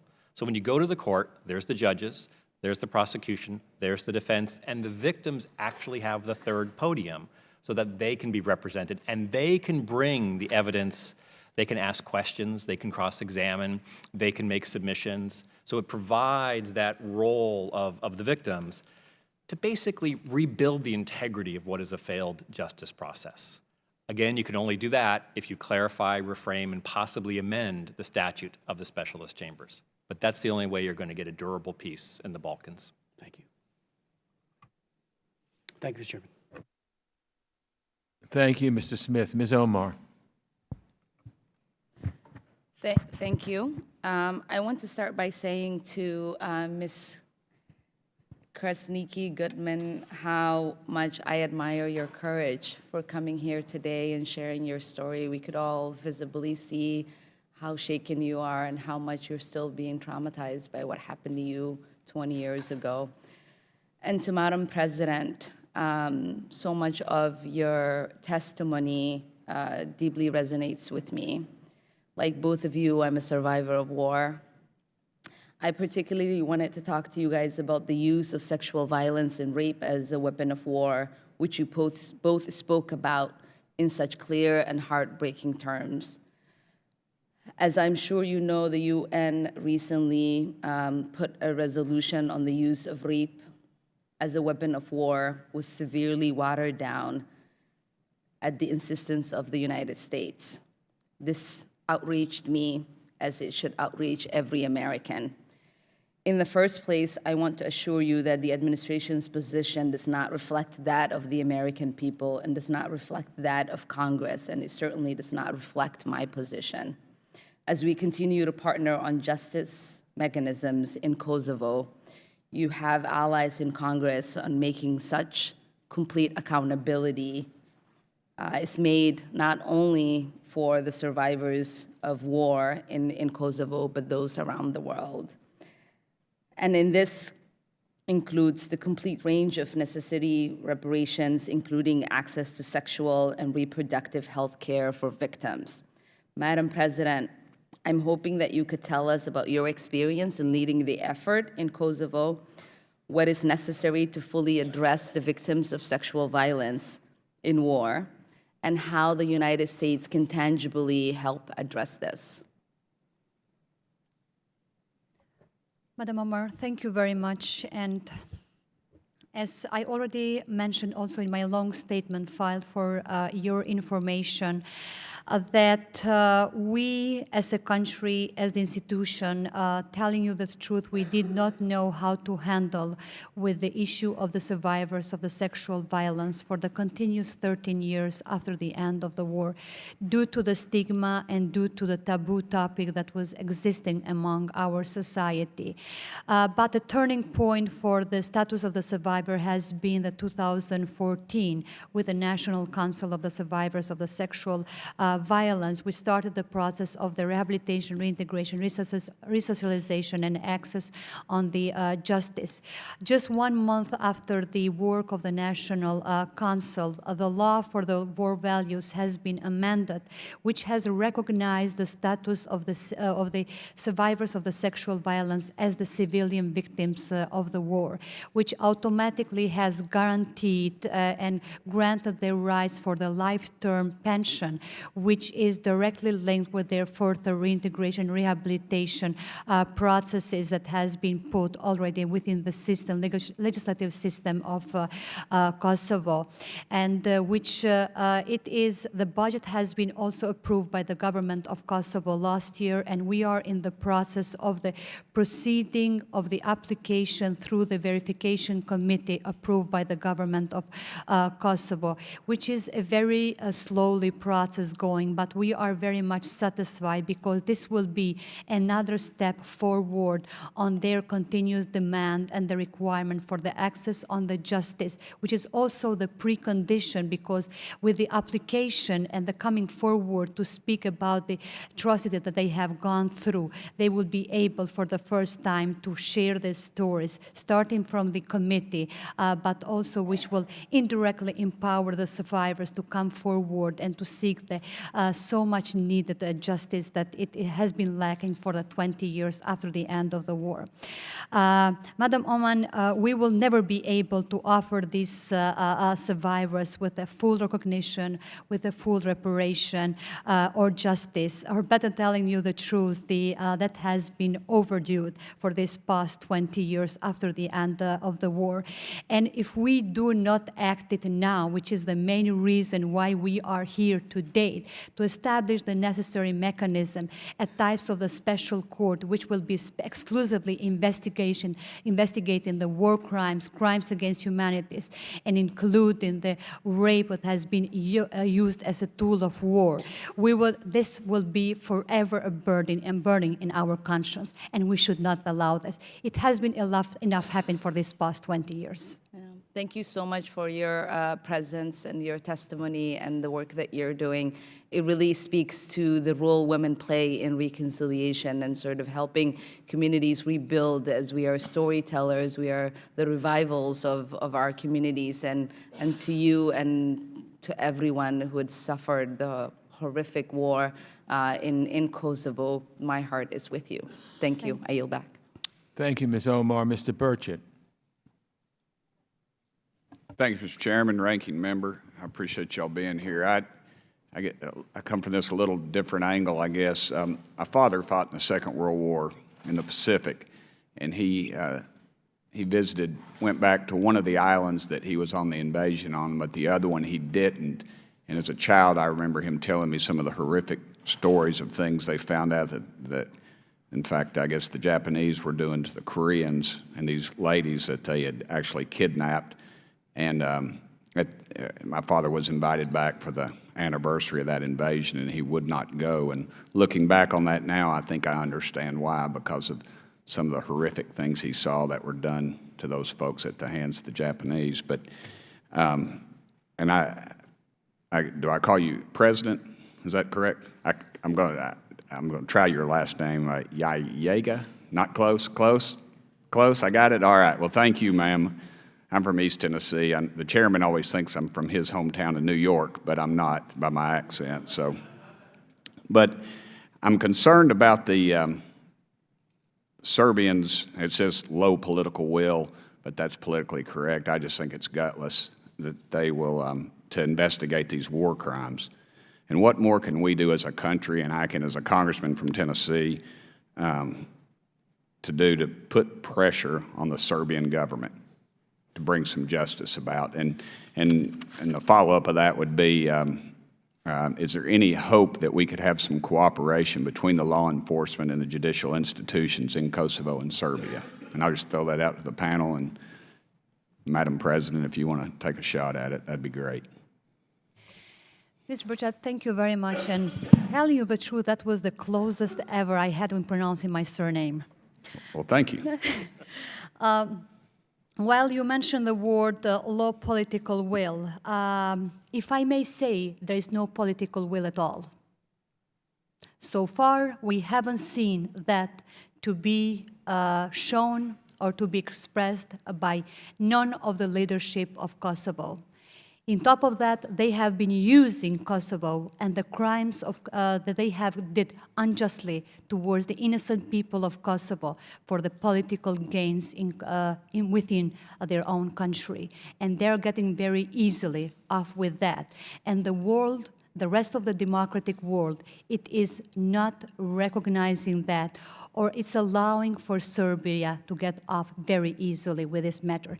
In purpose, I did mention that it is not our intention to create a monster out of one nation, like the people of Serbia. People of Kosovo has no problem with the people of Serbia. What we want is from the Serbian people and from the Serbian leadership to take the responsibility and to take for accountability and to keep them them accountable for the crimes that they have done unjustly towards the innocent people of Kosovo. It has been way too far, 20 years. We are speaking about 20 years time. That you mentioned an issue of the cooperation at the law enforcement and others. From somebody that has a law enforcement background myself, there is no cooperation whatsoever when we speak about the war crime cases. And do you want me to tell you that the Serbia is continuing with their ongoing fight to stop Kosovo's membership in all of the international and regional organizations, including the Interpol and Europol? Just last year, Kosovo has been voted against the membership into Interpol, which is one of the basic international institutions for the cooperation on the matters of the rule of law. So while Kosovo has shown that readiness all the time, we have been always facing with the denials from Serbia to have whatsoever cooperation. And the cooperation in the rule of law, we are not only speaking in the war crime cases, we are speaking also the day-to-day cases, which are a handicap for the Kosovo's progress because of the lack of the cooperation for Serbia. We have that level of the organized crime and the corruption taking place in the northern part of Kosovo, which the Serbia is keeping the hostage or is controlling their parallel and illegal structures which are operating in the northern part of the country. I yield back the remainder of my time, Mr. Chairman. Thank you, ma'am. Thank you, Mr. Burchett. Mr. Phillips. Thank you, Mr. Chairman, and for your steadfast efforts relative to the Balkans generally and Kosovo particularly, and to each of our witnesses and all of you that took the time to be here today. It makes a big impact on us. And I want to salute you, Ms. Goodman, and you, Mr. bytyqi. Your stories deeply affect me and perhaps most importantly inspire me. And they say that sunshine is the best disinfectant. And now that we've illuminated the truth, I believe it's time to start paving the path to justice.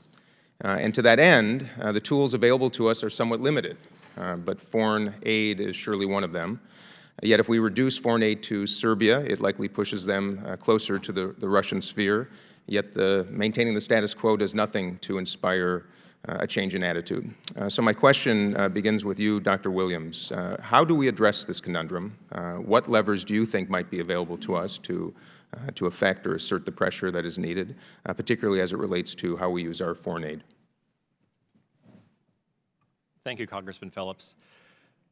We have an amazing ally in the Balkans, the state of Kosovo, the country of Kosovo. And so oftentimes when we think about influencing a state's behavior, we'll think about what type of sanctions we might put on Serbia, what type of limit on aid, what type of truth, sunlight we can bring to bear. But I think it's also important to remember that we need to have Kosovo's back. They're trying to become a member of Interpol. They're trying to become a member of the United Nations. They're trying, they adopted this specialist chambers with this distorted mandate. They're contemplating reframing it and reshaping it. The United States needs to double down on its support for those things that the government of Kosovo, the country of Kosovo, is doing to try to pave the path towards justice. So there are a number of mechanisms that the U.S. government has in its toolkit to pressure countries. But here you have a case where there's a country you can work very closely and very effectively with, and we have a long history and, quite frankly, a special relationship with the country of Kosovo. And that would be where I would encourage the U.S. government to put its energy to work to bring about a sense of justice for the victims and to put its resources in that direction. Thank you, Dr. Williams. Madam President, if you might opine on the same question. Oh.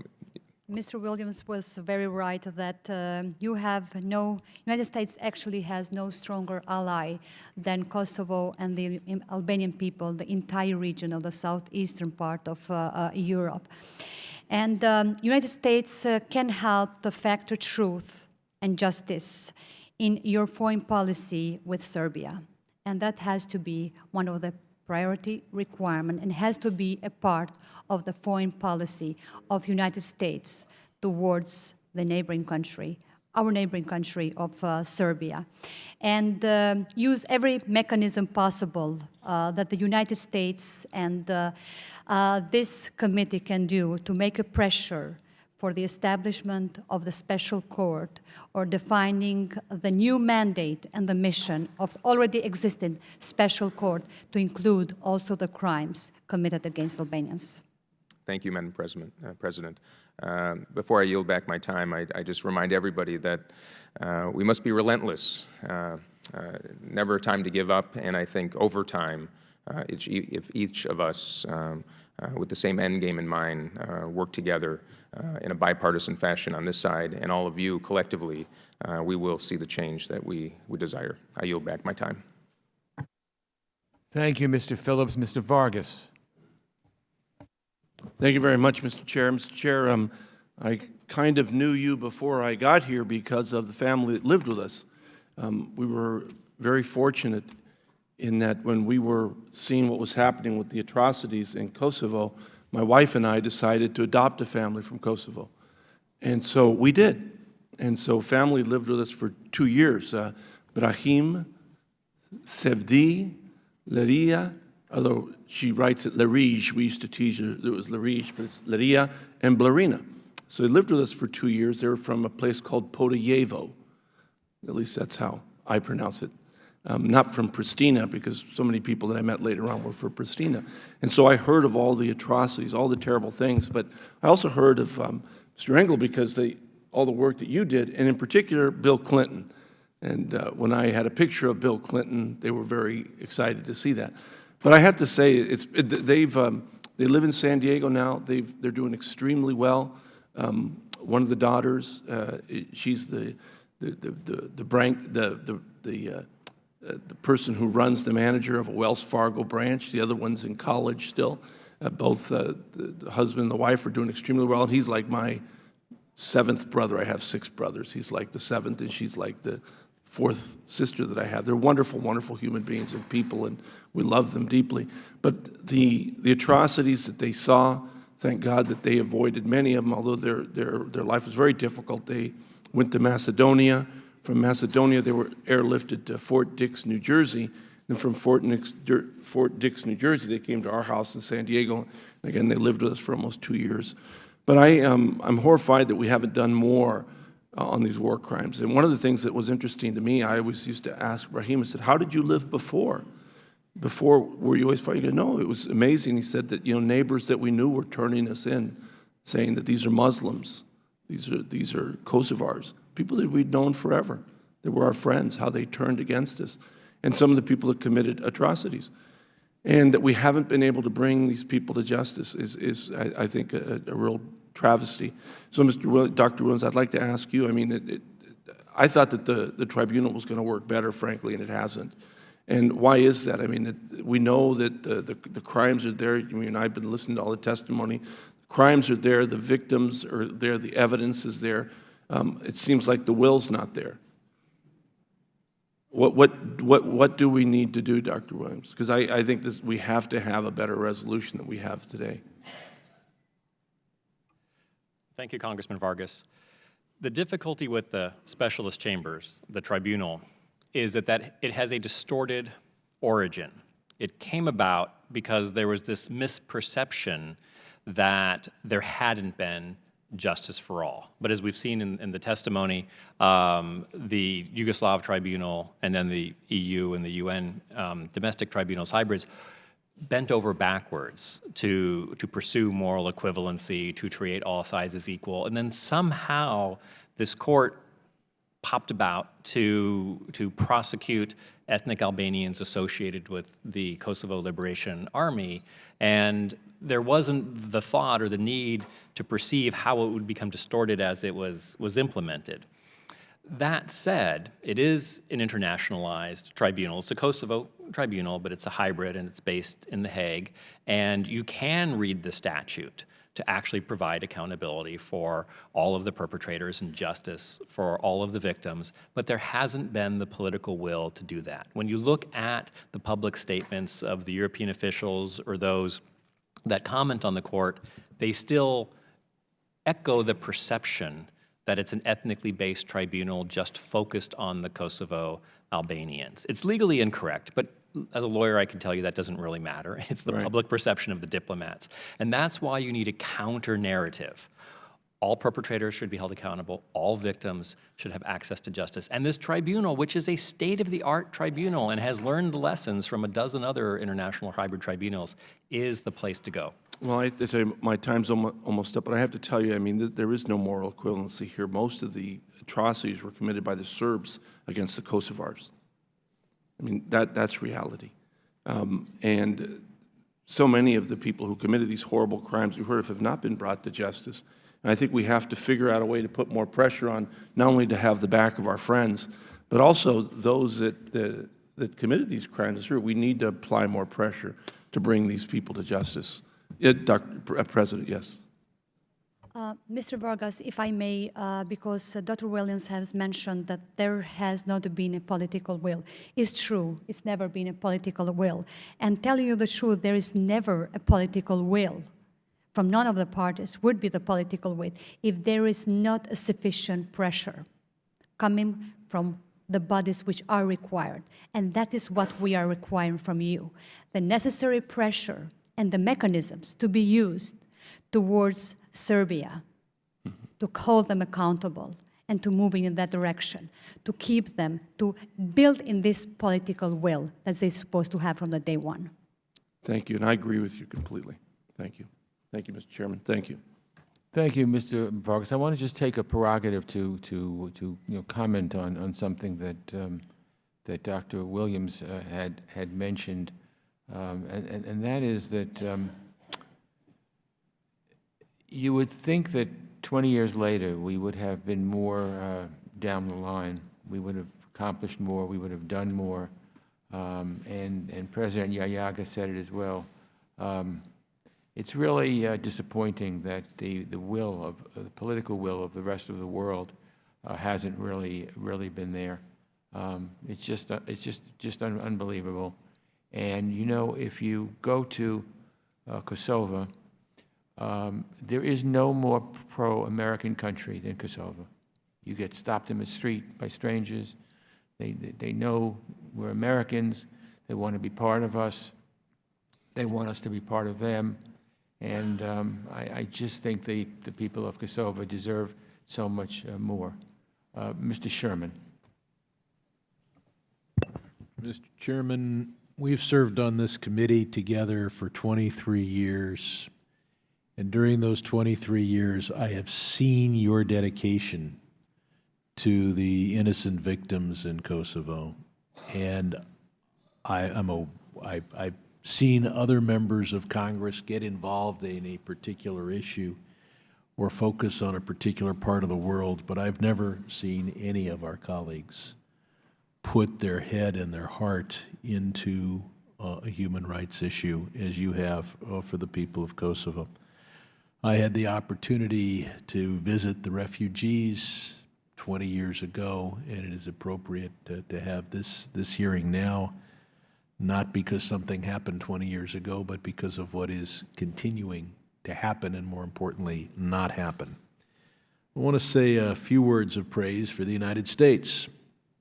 As we've learned today, America can do more, should do more, must do more.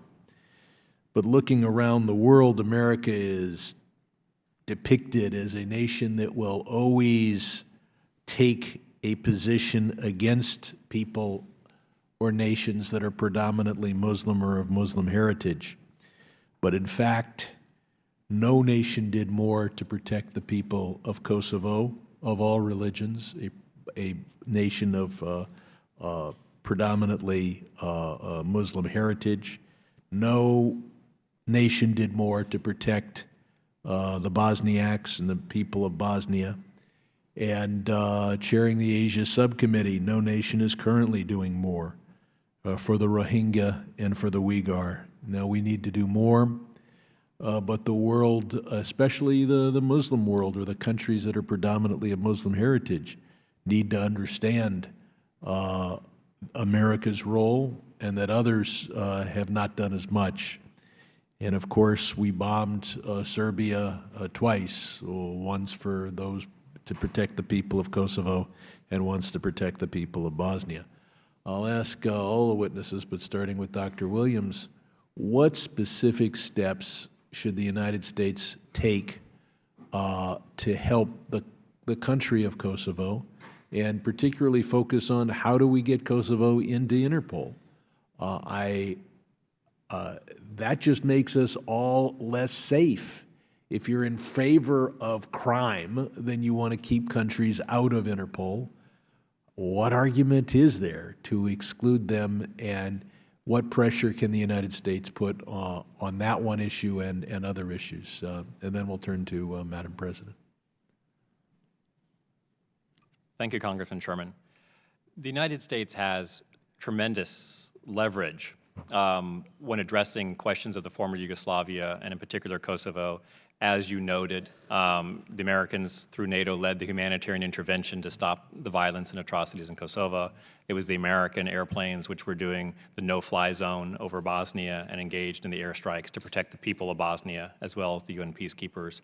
Even 20 years later, the United States has tremendous moral authority when it comes to addressing issues in the Balkans.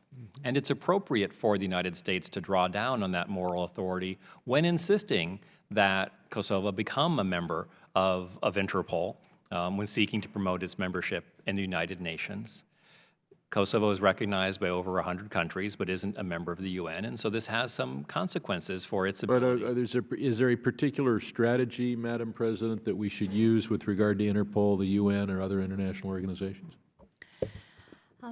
Congressman Sherman, thank you very much. And first of all, I want to express our deepest thanks and gratitude on behalf of all people of Kosovo for the great support and the help that we have been getting from the people of the United States of America and from the institutions of the United States of America. We wouldn't be able to come this far the way we've come if we did not have you alongside with us, and which we appreciate that a lot. Kosovo, all of the progress that we have done so far, we have done in the coordination and in the close collaboration with all of our allies, starting from the United States of America. Not only Kosovo, but the entire region. It is the investment and the cooperation between the countries and between the Western countries.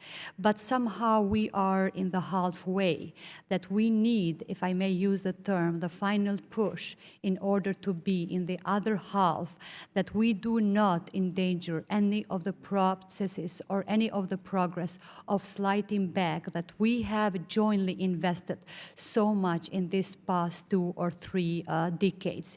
You have referred to the composition of Kosovo. Actually, Kosovo is a very multi-ethnic and a multi-religious community, where all of the community groups have been living together for the past several of the decades.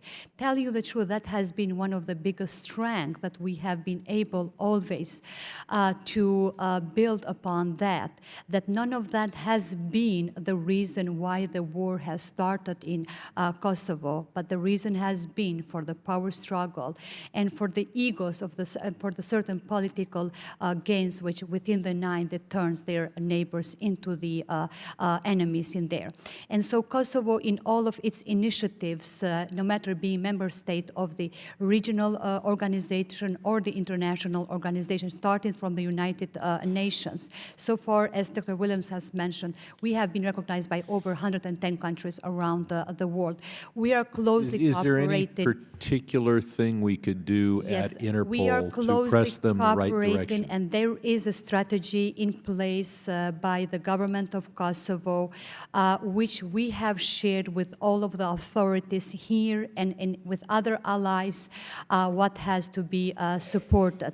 But the priority thing is to kind of like make that necessary pressure towards Serbia, towards all of their supporters like Russia and China and other countries, to not use the veto against Kosovo in every single thing, because they are not only harming Kosovo, but they are harming also other processes which are related to the safety and the security of our citizens in the entire region of southeastern part of Europe. And I don't have to know. Thank you, Mr. Sherman. Let me, in conclusion, say that this was a very excellent hearing. I think that a lot of points were raised, and I think the whole situation is there. It's going to obviously be broadcast all across the country on C-SPAN, and anything that we can continue to do to draw light on the fact that this was 20 years ago, and people have still not seen justice. I wanted to just add one thing, and that was not only has Serbia kept Kosovo out of Interpol, but also out of other agencies as well. And it seems to me that if we are talking about ascension into the European Union by both Kosovo and Serbia, that it shows incredible amount of bad faith on the Serbian part for them to continue to block or attempt to block Kosovo from becoming part of these important organizations. It shows very bad faith, and I think we have to talk about that more and more. So let me conclude by saying this has been a very important and enlightened hearing. I think that the issues have all come out. I want to thank our panelists. All four of you were really excellent and really brought home another aspect of why it's so important for us to act now. And I want to tell you that I've gone around the world, but Americans will not be greeted better in any place in the world than in Kosovo. Truly, the country has a love affair with Americans, and I've had a love affair with Kosovo. So I want to thank all the people who made their way here from New York and other places. I want to thank our witnesses, President Jahjaga, Dr. Williams, Mr. Bytyqi, Ms. Kresnici Goodman. Thank you so much, and we will continue to seek justice for all the people who deserve it. Thank you. The hearing's now closed.